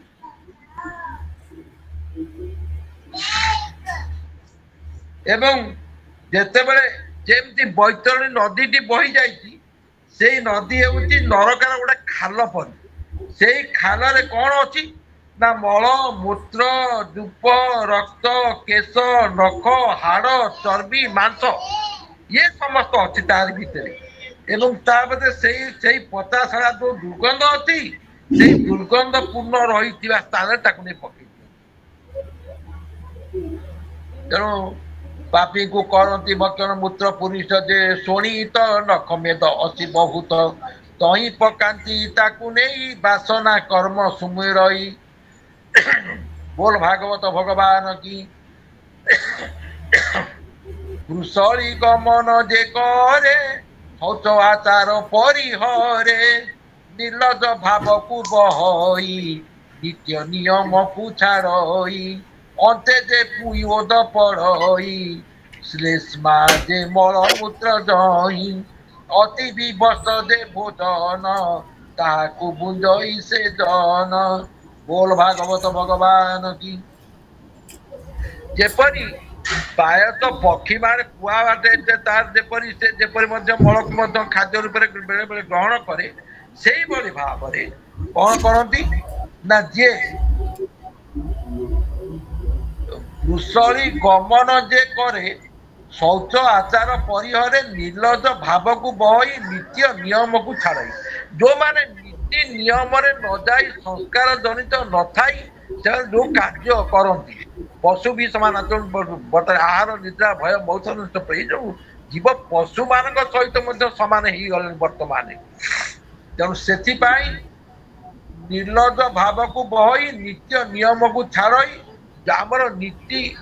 जोटा रुटीन मेंटेन करे कथा बा नीति नियम जहाँ रही आचार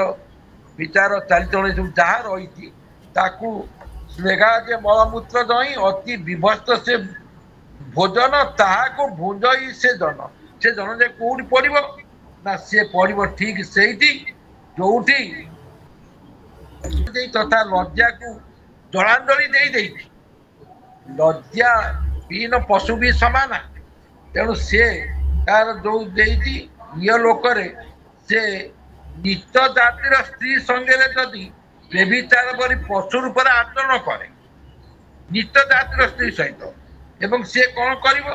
ସେମାନେ ମୃତ୍ୟୁ ପରେ ଚୁପ ବିଷ୍ଠା ମୂତ୍ର କଫ ମଳ ଯୋଉ ପରିପୂର୍ଣ୍ଣ ଯୋଉ କୁୟୋଦ ନାମକ ଯୋଉ ନରକ ରହିଛି ସେଇ ନାକରେ ସେ ସମୁଦ୍ରରେ ପଡନ୍ତି ଏବଂ ସେଠାରେ ଅତ୍ୟନ୍ତ ଘୃଣିତ ବସ୍ତୁ ତାକୁ ଖାଇବାକୁ ଦିଆଯାଏ।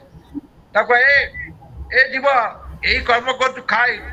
ନଖାଇ ତାକୁ ବାଡା। बोल भागवत भगवान की मृगया बिहारे जे नर प्रभुत होई बारंबार मृगादि बाल पशु मान बहुत मारती राजन विविध बाणे जमदूत ताकू प्रहारती बहुत जो राजा माने मृगया निमंते जंगल को जाई ସେମାନେ ମୃଗୟା କରନ୍ତି ଏବଂ ମୃଗ ସନ୍ଧାନ ମୃଗକୁ ମାରି ଆଣି ଆସନ୍ତି। ସେଇ ରାଜା ମାନେ ତାଙ୍କର କଣ କରନ୍ତି ନା ବ୍ରାହ୍ମଣ ଆଦି ଉଚ୍ଚ ବର୍ଣ୍ଣର ଯେଉଁମାନେ ଅଛନ୍ତି ସେ ଲୋକ ଇଏ ଜନ୍ମରେ ମଧ୍ୟ ସେମାନେ କଣ କରନ୍ତି ନା ତାଙ୍କର ମୃଗାଦି ବାଳ ପଶୁ ମାନ ବହୁତ ମାରନ୍ତି ରାଜନ ବିବିଧ ବାଣେ ଯମଦୂତ ତାକୁ ପ୍ରହାରନ୍ତି ବହୁତ विविध बाण विभिन्न जेमती बाण मारिकी मृग मान मारती सेठारे नरक से नरक बाण मारिकी कृतकर्म कार्य कर लोक माने जाई सेठारे पड़ती एवं सिटी कौन करती ना कपट जगे जे उनरे दंभ आचरी पशु मारे से लोक विशसन नामे नरके पड़ती समान जो कूट कपट आचरण कर जो माने कूट कपट बोल सत्यान भगवान की जो माने कूट कपट करी एवं निजको धनी धनी हबार प्रयास रे जो माने सदा सर्वदा आचरण विधि उल्लंघन करी एवं से कौन करती ना पशु को मारती से विशेषण नाम एक नरक जा पड़ती पत्नी की रेत को पियाई जे विप्र काम बस होई अमूत्र जे रेत को लारे रेत को पियाती ताहारे आउ केतक अछंती कामातुर माने कामातुर लोक माने से माने तांकर जो माने ब्राह्मण आदि उच्च वर्ण रे जन्म होई एवं से माने कुकुर गध पालिचंती एवं विभिन्न प्रकार शास्त्र विपरीत आचरण उल्लंघन करती नीति नियम को शास्त्र उल्लंघन करती से माने गोटे प्राणरोध छाड़ी गोटे प्राणरोध नरक जाई पड़ती एवं जे माने पाषाण पूर्ण यज्ञ पशु मान को बध करती एवं से माने दंडधारी हुअती जेनर गृहे अग्नि देई कपटे गरल बुंजाई से पर लोक जेबे जाई विविध दादना बुंजई उग्र दर्शन स्वान सत ताकू भुंजती अविरत तेणु इठी जेते बेले ता जो लोक माने ये समय रे कौन करती ना वीर्य नदी जो माने तांकर स्त्री सहित संभोग कला बेले निजर वीर्य पियाई दियंती से माने तांकर विभिन्न प्रकार कष्टदायक यही भाव से नरक पड़ी था एवं से लीलावक्ष नामक नरक पड़ी था एवं जो चोर बा अथवा राजपुरुष माने जो माने चोरी करती एवं से लोक घर सब निया लगे दियंती काहाकू विष दे दियंती एवं तांकर ग्राम किंबा व्यवसाय ठारू धन आदि लुटि नियंती निजकू अत्यंत धनी बोली मना करती एवं धन आदि प्रभु जो माने हरण करती बा लुटि नियंती तेणु से माने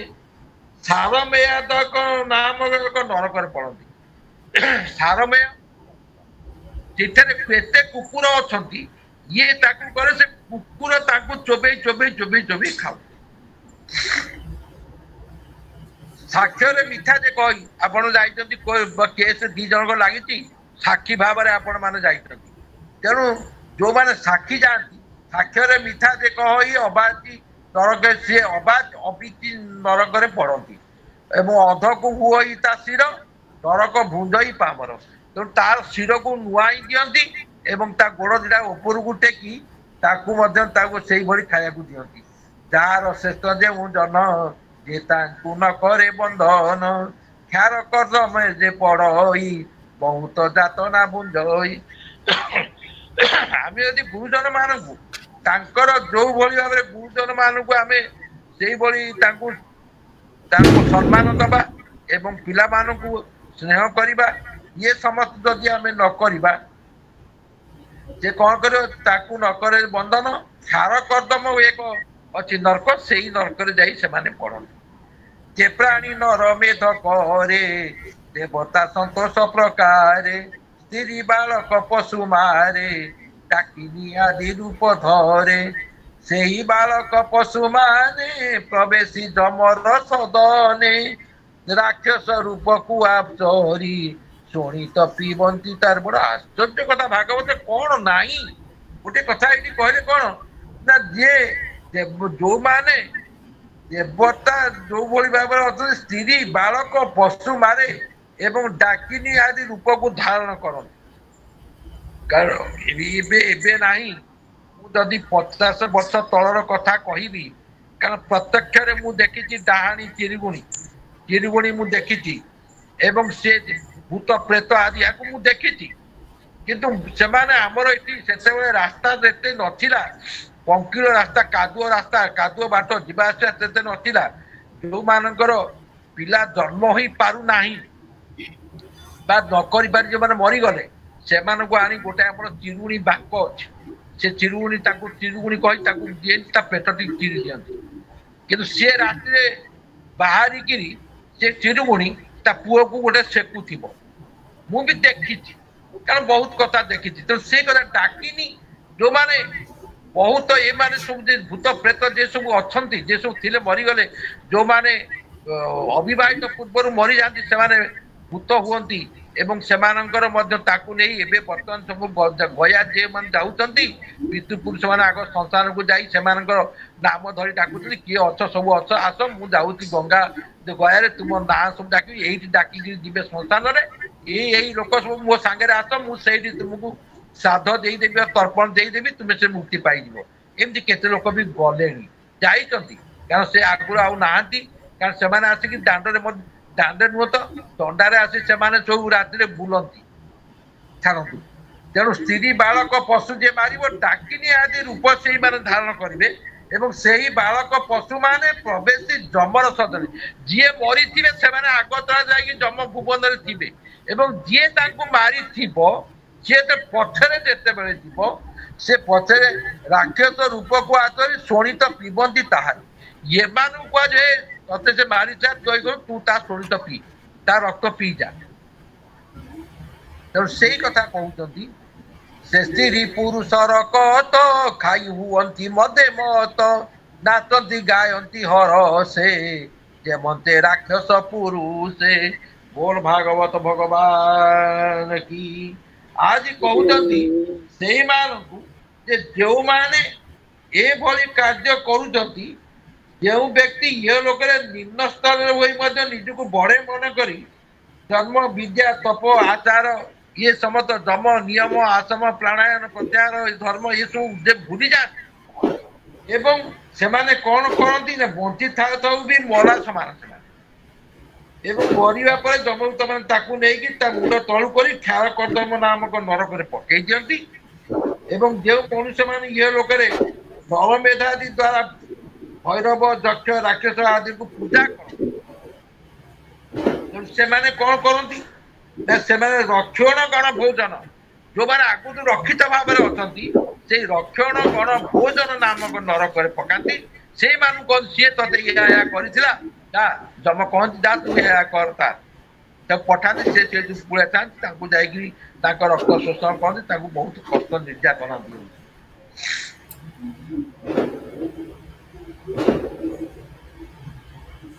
ଏଠି ଭାଇ ଇଏ କଣ ପଳେଇଗଲା ଗ୍ରାମ୍ୟ ଅରଣ୍ୟରେ ବିଶ୍ୱାସୀ ପଶୁଙ୍କୁ ମାରଇ ସେ ନର ନର କେ ପড়ଇ ପାଶେ ବନ୍ଧନ ହୋଇ ସେଇ କ୍ଷୁଧା ତୃଷାରେ ପୀଡ଼ା ପାଇ କଙ୍କ ପକାଦି ଜମଗଣ ତୁଣ୍ଡରେ କରନ୍ତି ଭକ୍ଷଣ ବିବିଧ କ୍ଲେଶକୁ ଲଭଇ ଆପଣା କର୍ମ ସୁମରଇ। ବୋଲ ଭାଗବତ ଭଗବାନ କି ଆଜି କହିଲେ ଯେଉଁମାନେ ଇହ ଲୋକରେ ତାଙ୍କର ବଣରେ ବିଭିନ୍ନ ପ୍ରକାରର ବା ଗାଁରେ ନିରପରାଧ ଜୀବମାନ ସଦା ସର୍ବଦା ନାନା ପ୍ରକାର ଉପାୟରେ ପ୍ରଲୁବ୍ଧ କରି ପାଖକୁ ଡାକି ଏବଂ ନିଜର ପ୍ରାଣ ରକ୍ଷା କରିବା ପାଇଁ ଚାହୁଁଥିବା ଯୋଉ ଜୀବମାନଙ୍କୁ ତାକୁ କଣ୍ଟାରେ କଣ୍ଟାରେ ଗୁନ୍ଥିକିରି ତାକୁ ସେଇଭଳି ଭାବରେ ଦୌଡ଼ିରେ ବାନ୍ଧି ଆଣିକି ଜମଲୋକରେ ତାକୁ କଣ କରନ୍ତି ନା ତାଙ୍କୁ ଶୂଳପ୍ରତ ନରକରେ ପକେଇ ଯେ ଶୂଳି ବିଦ୍ଧ କରନ୍ତି ଏବଂ ସେମାନେ ଭୋକ ଶୋଷରେ ଛଟପଟ ହୋଇଥିବା ବେଳେ ଜମଲୋକର କଙ୍କ ବକ ଆଦି ମୁନିଆ ଥଣ୍ଟ ସେମାନଙ୍କୁ ଛାଡ଼ି ଦିଅନ୍ତି। ସେଇମାନେ ଭୟାନକ ପକ୍ଷୀମାନେ ସେମାନଙ୍କୁ କୁମ୍ପି କୁମ୍ପି ଯାତନା ଦିଅନ୍ତି ଏବଂ ସେତେବେଳେ ଯାଇ ସେମାନଙ୍କର ନିଜର କୃତ ପାପ କଥା ମନେ ପଡେ କାହିଁ ମୁଁ ଏ ଚଣ୍ଡାଳ ବୁଦ୍ଧିଟି କରୁଥିଲି। ଆରେ ଆତ୍ମାକୁ କେହି ଦେଖିପାରନ୍ତି ନାହିଁ ଆତ୍ମା ଅତି ସୁଖ ହେଲେ କଣ ଯେତେବେଳେ ପହଞ୍ଚିଯିବ ପ୍ରେତପୁରରେ ଜମପୁରରେ ପହଞ୍ଚିବ ସେତେବେଳେ ସେ ତାକୁ ସେଇ ରୂପଟା ଧାରଣ ଯୋଉ ରୂପ ଥିଲା ତା ସେଇ ରୂପ ଧାରଣ କରନ୍ତି ଏବଂ ସେଇ ରୂପକୁ ସେ ପାଇ ଅତି କଷ୍ଟ ସେଇ ଯେତେବେଳେ ଏଇ ରୂପରେ ଏଣେ ନିର୍ଯାତନା ଯାତନା ଯାହା ଦେଇଛି ସେଇଠି ତାକୁ ସେଇ ଭୋଗିବାକୁ ମଧ୍ୟ ସେଠି ପଡେ। ଆପଣା କର୍ମ ସୁମରଇ ଉଗ୍ର ସ୍ୱଭାବ ଯେଉଁ ନରେ ପ୍ରାଣୀକୁ ଦବେଗ କରେ ଦ୍ୱନ୍ଦ ସୁଖ ଘୋର ନରକେ ପଡନ୍ତି ଯାଇ ପରଲୋକେ ପଞ୍ଚବା ସପ୍ତମୁଖ ଯାର ହେମନ୍ତ ଦ୍ୱନ୍ଦ ସୁଖ ବର ଅନେକ ଅଛନ୍ତି ତହିଁରେ ଅଛନ୍ତି ସେ ପାପି ଶରୀରେ। ତେଣୁ ସିଏ ଯେତେବେଳେ ଯାଇ ପହଞ୍ଚି ଯାଆନ୍ତି ଯେତେବେଳେ ବିଶାଳ କାୟ ସର୍ପ ମାନେ କଣ କଣ କହିଲେ ନା ଉଗ୍ର ସ୍ୱଭାବ ଯେଉଁ ନରେ ପ୍ରାଣୀକୁ ଉଦବେଗ କରେ ଦ୍ୱନ୍ଦ ସୁଖ ଘୋରକ ନରକରେ ସେ ପଡିବ ଏବଂ ପଞ୍ଚ ସପ୍ତମୁଖ ଥିବା ଯୋଉ ଯୋଉ ଫଣା ଯାହାର ଥିବ ସେ ସର୍ପ ମାନେ ସେଇ ସର୍ପ ମାନେ ସେଇ ଦ୍ୱନ୍ଦ ଶୁକରବର ନରକରେ ପଡିଛନ୍ତି ଯିଏ ତାଙ୍କୁ ସେ ଦଂଶନ କରୁଛନ୍ତି ଏବଂ ତାଙ୍କୁ କଷ୍ଟ ଦଉଛନ୍ତି। ଅନେକ ଅଛନ୍ତି ତହିଁରେ ଭଛନ୍ତି ସେ ପାପି ଶରୀରେ ସେ ଗତ ଆଦି କଷ୍ଟ ସ୍ଥଳେ ପ୍ରାଣୀକି ଥୋଇ ଅବହେଳେ ଦ୍ୱାର ରୁନ୍ଧଇ ମୁଦ ଦେଇ ସେ ନର ନରକେ ପଡଇ କତେ ପାମରକୁ ଥୁଅନ୍ତି ସଧୁମ ଅଗ୍ନି ଦ୍ୱାରେ ଦିଅନ୍ତି। ତେଣୁ ସିଏ କଣ କଲେ ନା ଯୋଉ ଯନ୍ତ୍ରଣା ଦଉଛନ୍ତି ଯୋଉ ଯନ୍ତ୍ରଣା ପାଇ ସାରିଲା ପରେ ସାପ ମାନେ ପାଞ୍ଚ ଫେଣିଆ ସାତ ଫେଣିଆ ଥିବା ସାପ ମାନେ ସେମାନେ ଆସି ତାଙ୍କୁ ଧରି ଗିଳନ୍ତି ପୁଣି ତାକୁ ଇଏ କରନ୍ତି ସେମାନଙ୍କୁ କଷ୍ଟ ଦିଅନ୍ତି ଏବଂ ଯେଉଁମାନେ ଇହ ଲୋକରେ ଅନ୍ୟ ପ୍ରାଣୀକୁ ଅନ୍ଧାରୁଆ ଗାତରେ ବା ଗୁମ୍ଫାରେ ପୁରେଇ କଷ୍ଟ ଦିଅନ୍ତି। ଧରନ୍ତୁ ଗୋଟେ ଲୋକ ସିଏ ଚାହୁଁଥିବ ଅନ୍ୟ ଲୋକଙ୍କୁ ମୁଁ କେମିତି ଗାତରେ ପକେଇବି ତେଣୁ ସେ ଚାହୁଁଥିବ ଗାତରେ ପଡିଥିବା ଲୋକଙ୍କ ପାଇଲେ ମୁଁ ଟିକେ ଆନନ୍ଦ ଉପଲବ୍ଧି କରିବି ସେଇ ଲୋକମାନେ କଣ କରିବେ ନା ଯମଦୂତ ସେମାନଙ୍କୁ ତାଙ୍କର ସ୍ଥାନ ମାନଙ୍କରେ ଯୋଉ ପୁରେଇ ଦେବେ ଏବଂ ତା ସହିତ ବିଷାକ୍ତ ନିଆଁ ଧୂଆଁ ତାକୁ ସବୁ ଛାଡି ଦିଅନ୍ତି ତା ଭିତରେ ସେଇ ସେଇ ସେଇ ନରକକୁ ଅବଟନୀ ରୋଧନ ନରକ ବୋଲି କୁହାଯାଏ। ତେଣୁ ଭକ୍ଷନ୍ତି ଯେ ପାପି ଶରୀର ଯେ ଗର୍ତ୍ତ ଆଦି କଷ୍ଟ ସ୍ଥଳେ ପ୍ରାଣୀକି ଥୋଇ ଅବହେଳେ ଦ୍ୱାର ରୁନ୍ଧଇ ମୁଦ ଦେଇ ସେ ନର ନରକେ ପଡଇ ଗତେ ପାମର କୁଥୁଅନ୍ତି ସଧୁମ ଅଗ୍ନି ଦ୍ୱାରେ ଦିଅନ୍ତି ପୂର୍ବେ ଯେ ଆସି ଯାଇ ନାହିଁ ଅତିଥି ଭାବରେ ଆସଇ ଦୁହେଁ ନ ରଖି ତାକୁ ଦେବେ ଅବଲୋକଇ କ୍ରୋଧ ଭାବେ ପୁଷ୍ଟିତ ବାକ୍ୟତାରେ କହି ଅନ୍ତେ ସେ ନରକେ ପଡଇ ବକ୍ରତୁଣ୍ଡ ଯେ ଗୁଦ୍ର କଙ୍କ କାକ ସହିତ ସେ ବାବକ दीर्घ तंतु रे तीरी तार चक्षु खोलती नृपवर हे नृपवर शुण कौन करती जो गृहस्थ माने घर को आसी अतिथि अभ्यागत जो मैंने आसती से चाहती क्रोध दृष्टि राग दृष्टि कहती जा घर अतिथि बाहुड़े पानी से प्रेत मुखे पड़े तेणु तार जो अतिथि फेरी जाए जिते बड़े सी कौन कर जो घर मुरबी तार पुण्य बल से धरी नहीं पड़े जाए तेणु से कहुई से जो जमदूत माने से परलोक जमदूत माने गोटे स्थान मानक पूरे ता भीतर विषाक्त निया धुआ छाड़ी दियंती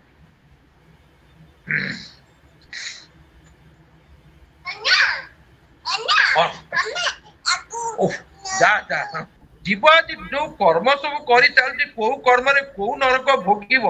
से कथा को जगन्नाथ दास लिखिंट सी कहते लोक जो मैंने निजक बड़ धनी बोली भावती तेणु जो लोक माने जो अत्यंत धनी बोली मन करती अभिमान वशत अन्य मानक हीन दृष्टि देखती से माने समस्त को अन्य मानक चोर बा ठक भरी कही धन व्यय बा नष्ट हो भय करती से माने अन्य माने मुह को चाहती ना हृदय जो भावना चिंताधारा आसे से भावना चिंताधारा से शांति न बसी तो भगवान का नाम तो जपती ना किंतु से धन उपार्जन कर पागल हम धन को बढ़ेबारे जो अच्छा बहुत लोग जे कि धन बढ़ेबारे सदा सर्वदा कौटू रोजगार करी केमी चलि केमी पिला चलैबी कौटू आज आनी किए कहाटे आसब एवं ये भली चिंताधारा जो मानकर अच्छी संचय कर किपर रखी एवं नाना प्रकार पापयुक्त कर्म आसी धन को जे अत्यंत भाव में संचित करती एवं से भली नराधम माने तांकर विभिन्न प्रकार सूची मुख नरक पड़ सूची माने छुंची मुख जो नरक अच्छी सरविध से छुंची विध करा पिशाच मान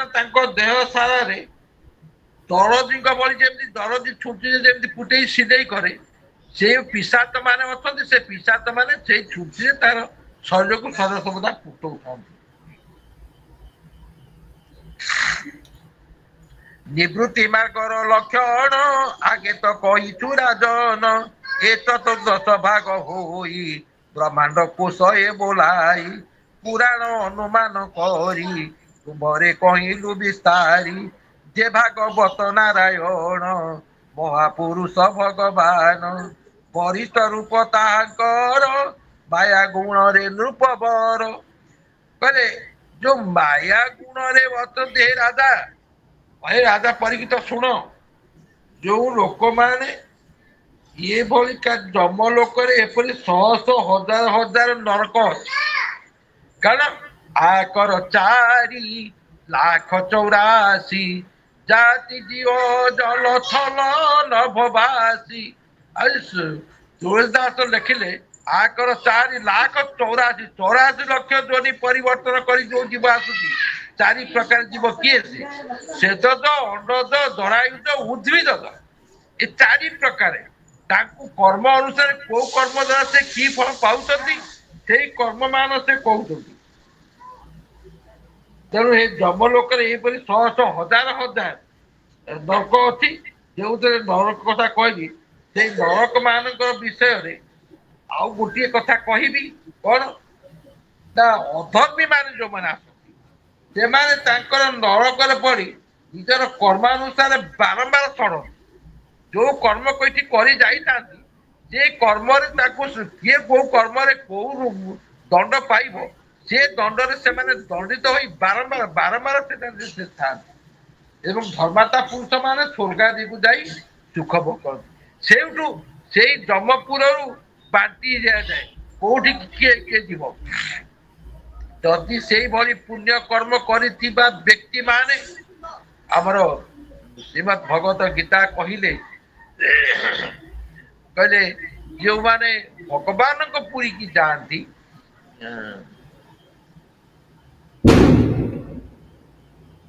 चंद्र सूर्य जोटि जापारती ना भगवान क्षेत्र को तेणु सी क्षेत्र में सी जाते पहुंची जाती एवं से जो माने माने सत्कर्म करिथिबे एवं सत्कर्म करिवार से माने जेतेबेले पाई जाइथिबे तांकर फल को पाइबा पई भगवानंकर ये कथा चिंता करी तेणु जे सदा सर्वदा जो माने बिनु सतसंग न हरि कथा तेई बिनु मोह न भागे मोह गए पुनि राम पद होई न दृढ़ अनुरागे होई न दृढ़ अनुराग तेणु ये भगवान जो ये आभासी कार्यक्रम चली भगवान कथा जो माने विश्वास करती एवं से माने कौन कौट जाती ना भगवान कहते अर्जुन हे अर्जुन शुण से लोक कौटी आसती न तद भाष सूर्य न शशांक न पावक जद गत्वा न निवर्तन्ते तधाम परम मोर से होती धाम जो धाम रू फेरती ना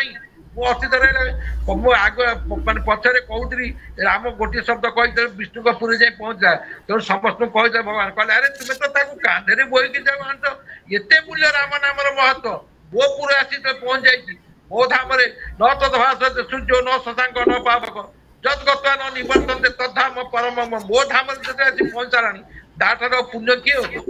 तेणु से जो मैंने ये कर्म करुवे तेणु जो मैंने अधर्मी लोक से अधर्मी लोक मैंने नरक निजर कर्म तुले से बारंबार नरक पड़ुता कारण जे अत्यधिक पापयुक्त कर्म कर सदा सर्वदा से नरक पड़ुता धर्मात्मा पुरुष माने स्वर्ग को जाए सुख भोग करती एपरी भाव में नरक स्वर्ग भोगर ये जो बर्तमान तारतम्य रही तेणु तार जो माने ये कथा को बर्तमान आम आवास कार्यक्रम जो बिनु सतसंग न हरि कथा तेई बिनु मोह न भागे मोह गए पुणी राम पद हो न दृढ़ अनुरागी आज अभ्यास क्रम जिते शुणुंट ये जिते बड़े शुणे आपणकर पाप शरीर में अच्छी दुईटी कलश गोटे पाप कलश गोटे धर्म कलश तेणु ये आभासी कार्यक्रम सत्संग जिते बस शुणे ये धर्म पाप कलश आपे आपे आपे आपे कर धर्म कलश टी एवं से पुण्य जार पाप क्षीण हो पुण्य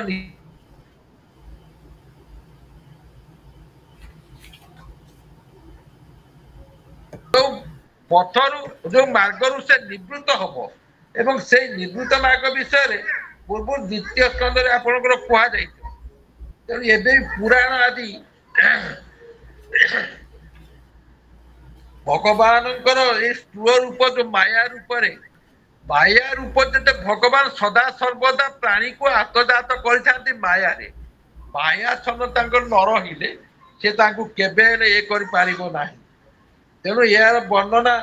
आगुरी कहुटा उपनिषद भगवान जो निर्गुण स्वरूप सगुण साकार रूप को वर्णना कर से कथा कहते जी पढ़ब एवं शुणव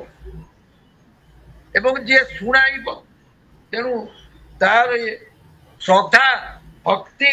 एवं शुद्ध होता है फल से सुख रूप को सी अनुभव करें तेणु से कथा परम श्रेष्ठता जीवन दीप बरस नदी गिरी सर्व समुद्र दंड धारी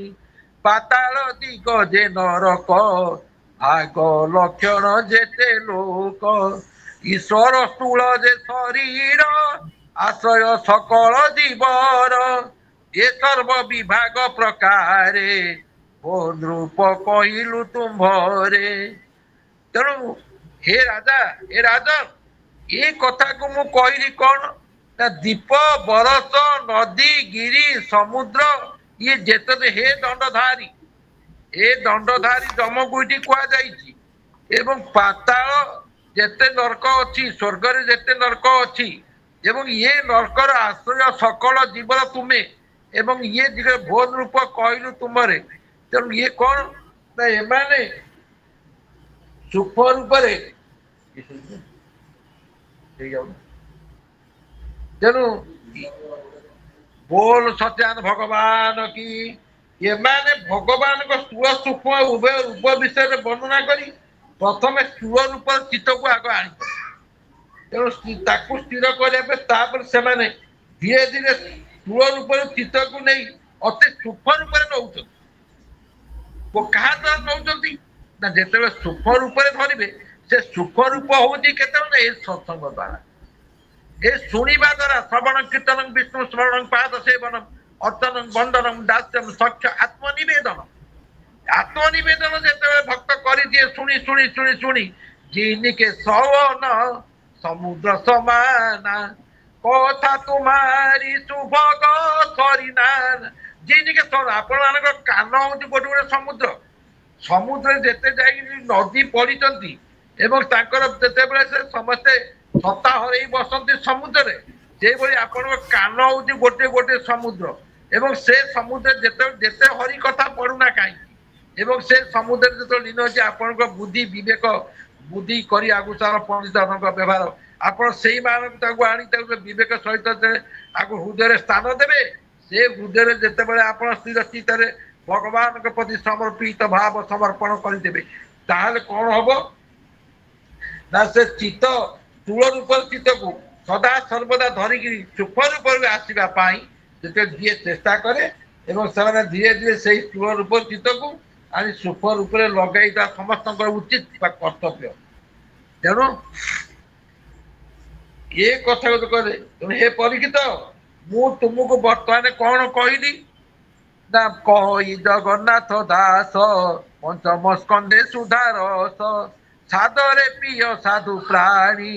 तरीब भव तरंगिणी ये जे संसार सिंधु घोर दुष्ट जन रे भयंकर ये वर्तमान कली जुग प्रत्येक देवता ना देवता भय कले भक्त पछरे जावाई कारण से समय थिला सत्य चेता द्वापर भक्त पछरे प्रभु जाऊले तेणु धेनु पछे पछे बछा कमे कीर लोभे भगत पछरे तुई थाऊ से भावे थाऊ से भावे एका तो भगत जीवन भगत निमंते तोर शंख चक्रे चिन्ह शंख चक्रे चिन्ह भक्त पछरे जाऊे कहते भक्त को कहते हे भक्त तू जदि मोर गोटे पाद आगे ते 10 पाद मु तो आड़ अभिराम परमहंस लिखिले तेणु कहले मु सब जगार अच्छी तू किंतु मते देखी पारुनु कौट देखी पारुनु तोते किए अबा पारिब धरी तोते किए अबा पारिब धरी दृष्टि अग्रे खेले जाजुल्य ज्योति रे सर्वस्थाने थाए से पूरी तोते किए अबा पारिब धरी आज से कथा को चिंता कर सब जगह सब क्षेत्र अच्छा ये कहीदे व्यास जी कहीदे परीक्षित महाराज हे परीक्षित तुमको मु वर्तमान श्रवण करे कौन ना पृथ्वी पृथ्वी अंतर्गत दीप वर्ष नदी पर्वत आकाश समुद्र पाताल दिग नरक ज्योतिर्गण ये जेते अच्छा मुझे तुमको समस्त शुणेगी ये समस्त शुणिला परे तुमर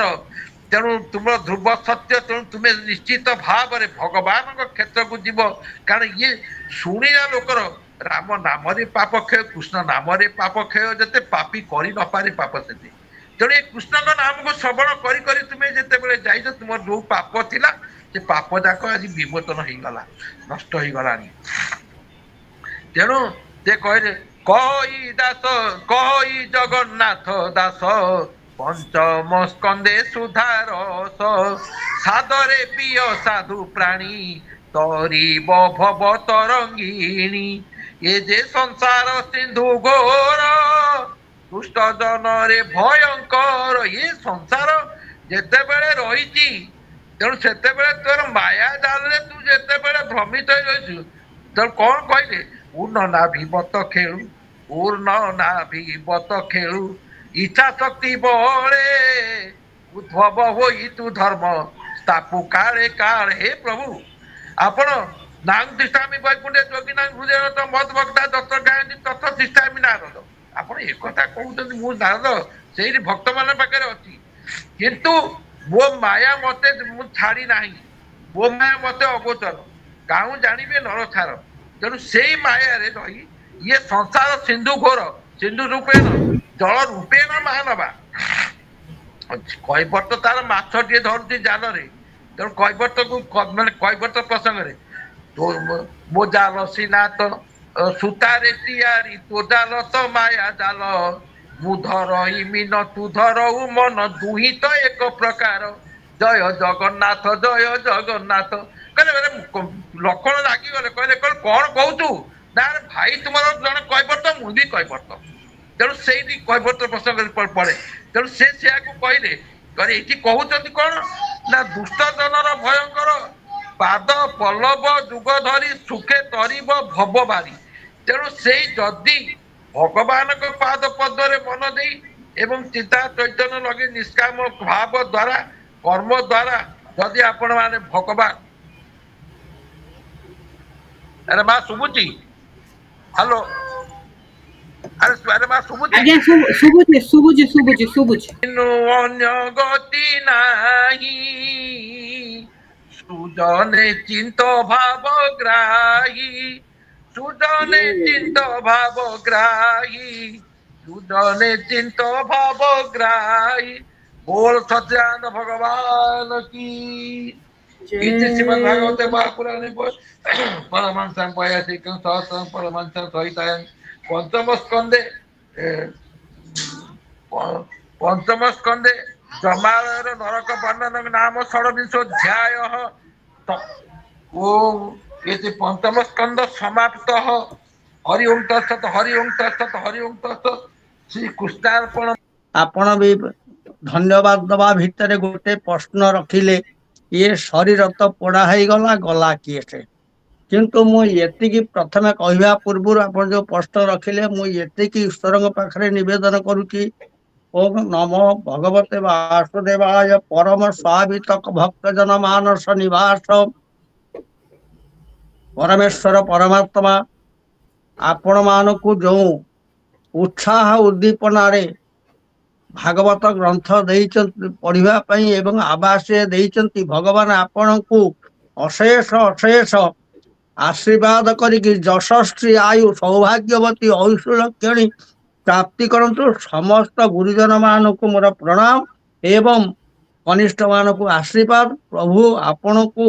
मुझे बाघर गोटे मंत्र कहूँ आपण व्यक्तिगत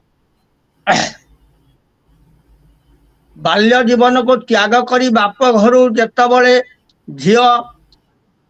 तार पति सहित जाए सेतबले से बाहा बेदी कही था गृभाण मिहिते सौभागाय बर सेतबले हाथ धरी प्रथमे कही था तुम्हें सौभाग्यवती हो तापर पत्नी कौन करिब से ता बाट से करि थाए ता धरे गोटे लाजा होम हुए गोटे कांडी मंत्र मु कहूँ सहीटा आपण पाखे परिलिखित अच्छी बोली मुझे माने मु छिद्र मुंडरे मुझे जानी प्रथम से दे अर्जिय मन देव कन्या अग्निमय क्षत सन्न भवंतु प्रेत मुंचंत मांग पतये पतये स्वाहा एकदम अर्जिय मने मैं गोटे ओडिया कहूँ आमर जड़े जहाँ आम वंशज भितर जड़े विज्ञ थे से आज रामंकर भक्त से आज स्वयं ब्रह्मलीन किंतु कहूँ आहे सूर्य देव तुम्हे अग्निरूपहारी ये उद्देश्य पूजो अर्थे तुम्भंको कुमारी ये पितृकुल मते करंतु धार पति निकटु केबे न करंतर अर्यमा को यही राजा करो अठिरान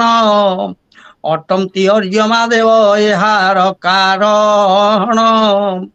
यार विशेषतः समय आसब कहि आउ तापरे आपण पाखरे ये कथा अच्छी एवं आपण କର୍ମପତ୍ନୀ ଧର୍ମପତ୍ନୀ ଏବଂ ଇତ୍ୟାଦି ଆପଣଙ୍କ ପାଖରେ ଆଉ ଗୋଟେ ରହିଲା, ଟିକେ ମାନେ ପଛପଟ ହେଇଯାଉଛି ଯେ କିନ୍ତୁ ଆପଣଙ୍କର ତିନି ଜିନିଷ ବିଦ୍ୟମାନ ଅଛି। ଆପଣ ମାର୍ଗ ଭଗବାନ ସୁଯୋଗ କରିବେ ଆଉ ସୁଗମ ସୁଗମ କରି ଆଉ ଭାବଗ୍ରାହୀ ସାର୍ ଆଜି ଭଲ ଭାବରେ ଯାହା ହଉ ସେ ଆଲୋଚନା କରିଛନ୍ତି। କିନ୍ତୁ ଗୋଟିଏ ହଉଛି ପ୍ରଥମେ ଆମେ ଜାଣି ଆପଣଙ୍କର ପ୍ରଶ୍ନ ହଉଛି କଣ ନା ଲୋକ ମରିଗଲା ପରେ ଶରୀର ପୋଡା ହେଲା ତା ସାଙ୍ଗରେ ଗଲା କିଏ ସେ ନା ଇଚ୍ଛା ଦେଶ ପ୍ରଯତ୍ନ ସୁଖ ଦୁଃଖ ଜ୍ଞାନ ଏ ଛଅଟା ଜିନିଷରୁ 17 ଜିନିଷ ହେଲା। ପଞ୍ଚଭୂତ ପଞ୍ଚ ତନ୍ମାତ୍ର ପଞ୍ଚ ଜ୍ଞାନେନ୍ଦ୍ରିୟ ଏବଂ ମନ ବୁଦ୍ଧି ଏ 17 ଜିନିଷ ସହିତ ସୂକ୍ଷ୍ମ ଶରୀର ପ୍ରଥମେ ପ୍ରେତ ଶରୀର ତାପରେ ସୂକ୍ଷ୍ମ ତାପରେ ଲିଙ୍ଗ ଶରୀର ତାକୁ କହନ୍ତି। ଲିଙ୍ଗ ଶରୀର ଯୋଉଟା ସେତେବେଳେ ପରିପକ୍ୱ ହେଇଯାଏ ସେତେବେଳେ ସେ ଭାବନା କରେ। କାହାକୁ ଭାବନା କରେ? ଏ ଶରୀର ମୃତ୍ୟୁ କେମିତିଆ ନା ପ୍ରଗାଢ ନିଦ୍ରା। ଏ ପ୍ରଗାଢ ନିଦ୍ରାକୁ ଭାଙ୍ଗିବ ଯେତେବେଳେ ଜ୍ଞାନ ପାଖକୁ ଗଲେ ମୁଁ ମର୍ତ୍ତ୍ୟକୁ ଯାଇଥିଲି କାହିଁ କଣ କଲି କଣ ନାହିଁ। ସେଥିପାଇଁ ଯେତେବେଳେ ସେ ଚେତନ ପାଖକୁ ଯାଇ ପହଞ୍ଚିବ ସେତେବେଳେ ସେ ଈଶ୍ୱରଙ୍କ କାରଣ ଶରୀର ପାଖକୁ ଯିବ। ଏ ଯିବ ପୂର୍ବ କର୍ମ ଅନୁସାରେ ପୁରୁଷ ରେତ ଆଶ୍ରୟ କରେ। ସେ କୋଉ କୋଉ ଜନ୍ମରେ କୋଉ କୋଉ ବ୍ରାହ୍ମଣ ଘରେ ଜନ୍ମ ହବ କି କୋଉ କୋଉ ଯୋଉଟା ହଉଛି ନରକରେ ଜନ୍ମ ହବ କି ନରକକୁ ଯିବା ଯୋନିରେ ଜନ୍ମ ହବ କିମ୍ବା ଉଚ୍ଚ ଯୋନିରେ ଜନ୍ମ ହବ। ନରକ ବୋଇଲି କଣ ସେ ଗୋଟେ କେମିତିଆ ଜିନିଷ ନା ଆମେ ପାତାଳ ଫାତାଳ ଇତ୍ୟାଦି ଆମର ଭାଗବତରେ ବର୍ଣ୍ଣନା ହେଲା ଆମେ ଜାଣିଲେ। କିନ୍ତୁ ଲୋକ ମୁଖରେ କିଏ କୋଉ ଲୋକ ନରକକୁ ଯିବ ଏବଂ ନରକ କେମିତିଆ। ପ୍ରଥମେ ନର୍କ କଥା କହୁଛି। ଆତ୍ମ ପ୍ରଶଂସା ସ୍ୱଜନସ୍ୟ ନିନ୍ଦା କୁଟିଳତା ନିଚ ଜନେଷୁ ସଙ୍ଗ ଅତ୍ୟନ୍ତ ରୋଷ କଟୁତା ଚବାଣୀ ନରସ୍ୟ ଚିହ୍ନ ନରକା ଗତିଶ୍ଚ। ଆତ୍ମ ପ୍ରଶଂସା ଯୋଉ ଲୋକ ପରକୁ ଖରାପ ଆଲୋଚନା କରି କୁଦୃଷ୍ଟିରେ ଦେଖି ନିଜର ପ୍ରଶଂସା କରେ। ଆତ୍ମ ପ୍ରଶଂସା ସ୍ୱଜନସ୍ୟ ନିନ୍ଦା ନିଜର ଲୋକଙ୍କୁ ନିନ୍ଦା କରେ। କୁଟିଳତା ସବୁବେଳେ ତା ମନରେ କୁଟିଳତା ଭାବ ଥାଏ। ନିଚ ଜନେଷୁ ସଙ୍ଗ ନିଚ ଲୋକ ସହିତ ସଙ୍ଗ ହୁଏ। ଯୋଉ ଲୋକ କୁମାର ଯେମିତି ମଦୁଆ ମଦୁଆକୁ ଖୋଜେ ଗଞ୍ଜର ଗଞ୍ଜରକୁ ଖୋଜେ ଚୋର ଚୋରକୁ ଖୋଜେ ସେଇଭଳି ଲୋକଙ୍କ ସହିତ କୁଟିଳତା ନିଚ ଜନେଷୁ ସଙ୍ଗ ଅତ୍ୟନ୍ତ ରୋଷ କଥା କଥାକେ ରାଗିଯାଏ। ଅତ୍ୟନ୍ତ ରୋଷ କଟୁତା ଚବାଣୀ ପ୍ରିୟ ବାକ୍ୟ ନଥାଏ। ପ୍ରିୟ ବାକ୍ୟ ପ୍ରଧାନ ସର୍ବତୁଷ୍ଟମ ତିଜମ ତବ ତସ୍ମାତ୍ ଦେବ ବକ୍ତବ୍ୟ ବଚନେ କିଂ ଦରିଦ୍ରତା। କିନ୍ତୁ ତାପରେ ପ୍ରିୟ ବାକ୍ୟ ନଥାଏ। ନରସ୍ୟ ଚିହ୍ନ ନରକା ଗତିଶ୍ଚ ସେ ଲୋକ ନରକକୁ ଯିବା ପାଇଁ ପ୍ରସ୍ତୁତ। ସ୍ୱର୍ଗକୁ କିଏ ଯିବ? ସ୍ୱର୍ଗେ ସ୍ଥିତାଙ୍ଗ ବାହ୍ୟ ଜୀବ ଲୋକେ ଚତ୍ୱାରି ଚିହ୍ନାନି ନବାନି ଦେହି ଦାନ ପ୍ରସଙ୍ଗ ମଧୁରାଟ ବାଣୀ ଦାନ ପ୍ରସଙ୍ଗ ମଧୁରାଟ ବାଣୀ କହୁଛି। ସ୍ୱର୍ଗେ ସ୍ଥିତାଙ୍ଗ ବାହ୍ୟ ଜୀବ ଲୋକେ ଚତ୍ୱାରି ଚିହ୍ନାନି ନବାନି ଦେହି ଦାନ ପ୍ରସଙ୍ଗା ମଧୁରାଟ ବାଣୀ ଦେବାର୍ଚନ ଅତିଥି ପୂଜନଞ୍ଚ। ଅର୍ଥାତ୍ ସ୍ୱର୍ଗକୁ ଯିବା ପାଇଁ ଯେ ଦାନ ଦେଇଥିବ ଯାହାପରେ ଟଙ୍କା ପଇସା ନଥିବ। ଆଜିକାଲି ଯେମିତି ସାର୍ ଭାବଗ୍ରାହୀ ସାର୍ କହୁଥିଲେ ଆଜିକାଲି ବଡ ଲୋକମାନେ ଲୋକ ମାନେ ନିଚ ଲୋକ ଦରିଦ୍ର ଲୋକଙ୍କୁ ଖରାପ କରି କହୁଛନ୍ତି। ଆଜିକାଲି ସିନା ମନ ଭିତରେ ବଡ ଲୋକ କିନ୍ତୁ ପ୍ରଚାର କରୁଛନ୍ତି ଆମେ ଗରିବ ଲୋକ। କାହିଁକି? ରାସନ କାର୍ଡ ତାଙ୍କର ଅଛି। ବଡ ଲୋକମାନଙ୍କର ରାସନ କାର୍ଡ ଅଛି। ତା ସରକାରୀ ଖାତାରେ ଗରିବ ନିଜ ପାଖରେ ହଉଛନ୍ତି ବଡ ଲୋକ। କିନ୍ତୁ ସିଏ ବଡ ଲୋକ ଚଳିବନି। ଯେନି 23 ଧର୍ମ ପାଳେ ଆପଣ ଜାଣିଛନ୍ତି ତାକୁ ଆଉ ମୁଁ କହୁନି। ତାହେଲେ ଦାନ ପ୍ରସଙ୍ଗା ଯାହା ପାଖରେ ଟଙ୍କା ପଇସା ନଥିବ ଦାନ ଦେଇପାରିବନି। ପ୍ରିୟ ବଚନ କହିବ ଏବଂ ସମସ୍ତଙ୍କ ପ୍ରତି ସ୍ନେହ ଲାଳସା କରିବ ଏବଂ ମୋ ଦେହ ଖରାପ ହେଲେ ମୁଁ ଯେମିତି ବ୍ୟସ୍ତ ମୋ ପଡ଼ିଶା ଘର ଦେହ କାହାର ଖରାପ ହେଲେ ତା ପାଇଁ ଟିକେ ବ୍ୟସ୍ତ ହେବି, ତା ପାଇଁ ଟିକେ ଚିନ୍ତନ କରିବି ଏବଂ ଗୋମାତୃ ପୂଜନ ଏବଂ ଗୋରୁ ଗାଈକି ଦେଖିଲେ ତାଙ୍କୁ ସ୍ନେହ କରିବି ଏବଂ ପର ପିଲାଙ୍କୁ ମୋ ପିଲାଙ୍କୁ ଯେମିତି ସ୍ନେହ କରୁଛି ସେଇଭଳି ସ୍ନେହ କରିବି। ଦୁଃଖୀ ରକ୍ଷୀଙ୍କୁ ଦେଖିବି ଆଉ ଯେତିକି ପାରିବେ ସେଇ ହିସାବରେ ଦାନ ଦେଲେ ମାନେ ଟଙ୍କା ଦେଇପାରେ ନ ଦେଇପାରେ ନାହିଁ। ଦାନ ପ୍ରସଙ୍ଗା ମଧୁରାଟ ବାଣୀ ଏବଂ ସମସ୍ତଙ୍କୁ ଟଙ୍କା ଧନ ନ ଦେଇପାରେ ନାହିଁ କିନ୍ତୁ ପ୍ରିୟ ବାକ୍ୟ କହି ତ ସନ୍ତୁଷ୍ଟ କରିବି। आत्मप्रशंसा मधुराट बाणी देवार्चन देवता अर्चन करी ग्राहक धर्म रे प्रवेश कले से आमर सब बेले नित्य नैमित्तिक काम्य दरकार मु दैनिक ठाकुर पूजा कले पुण्य मिल ता नुह सेटा मोर कर्तव्य बलि वैष्णदेव करवा कर्तव्य तार उदाहरण स्वरूप माने दैनिक जदि न करी न कले पाप हब एवं कले पुण्य हबनी कहीं ना मोटा से नैमित्तिक नित्य कार्य नित्य नित्य नैमित्तिक नित्य कार्य कारण मु खाइबा पूर्व हाथ धोइबी ताले हाथ धोइबाटा कौन पुण्य मोर हेटा कर्तव्य सेमती मो भल लुगा पिंची लुगा मड़ी है मत खराब लगुटी मुझे सफा करी सफा करवाटा कौन से पुण्य आमर बढ़ ना मोर कर्तव्य बढ़ ताले नित्य कर्म कौन ताले से देवार्चन बोले दैनिक देवार्चन ईश्वर नियम मु जाऊथी जदि ईश्वर को डाकिबी ताहले तांको नियम रे जीवाकू पड़िबो तांको नियम रे गले सी मो डाक शुणवे जदि तांको नियम रे जाऊनी तांको नियम विरुद्ध कर डाकिले कौन हम एक कथा अतिथि पूजन अतिथि कथा सार कहले भल कथा कहले जा करू अतिथि बाउड़े से प्राणी प्रेत मुखे पड़े एटा सत्य किंतु अतिथि की कभी विदा करनी ये गोटे कथा आउ गोटे कथा होची जे क्रोध वैवस्वत राजा क्रोध वैवस्वत राजा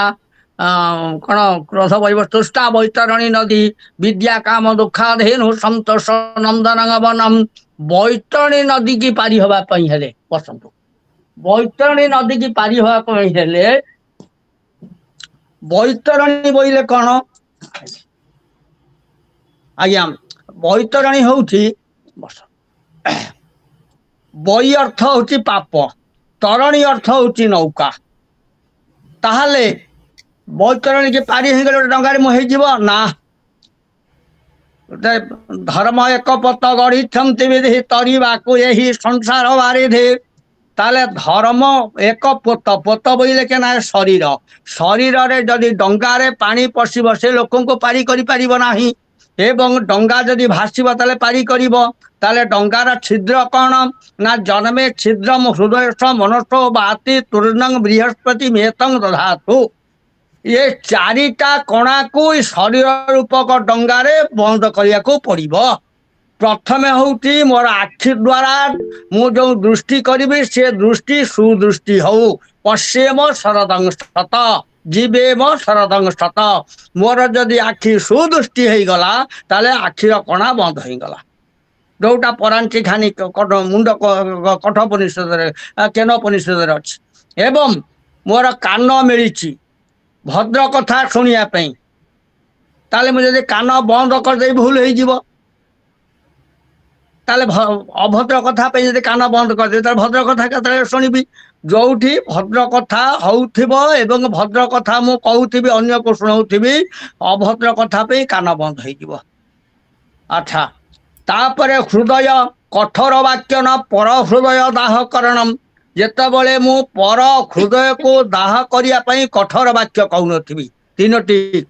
पॉइंट चारोटी हला जी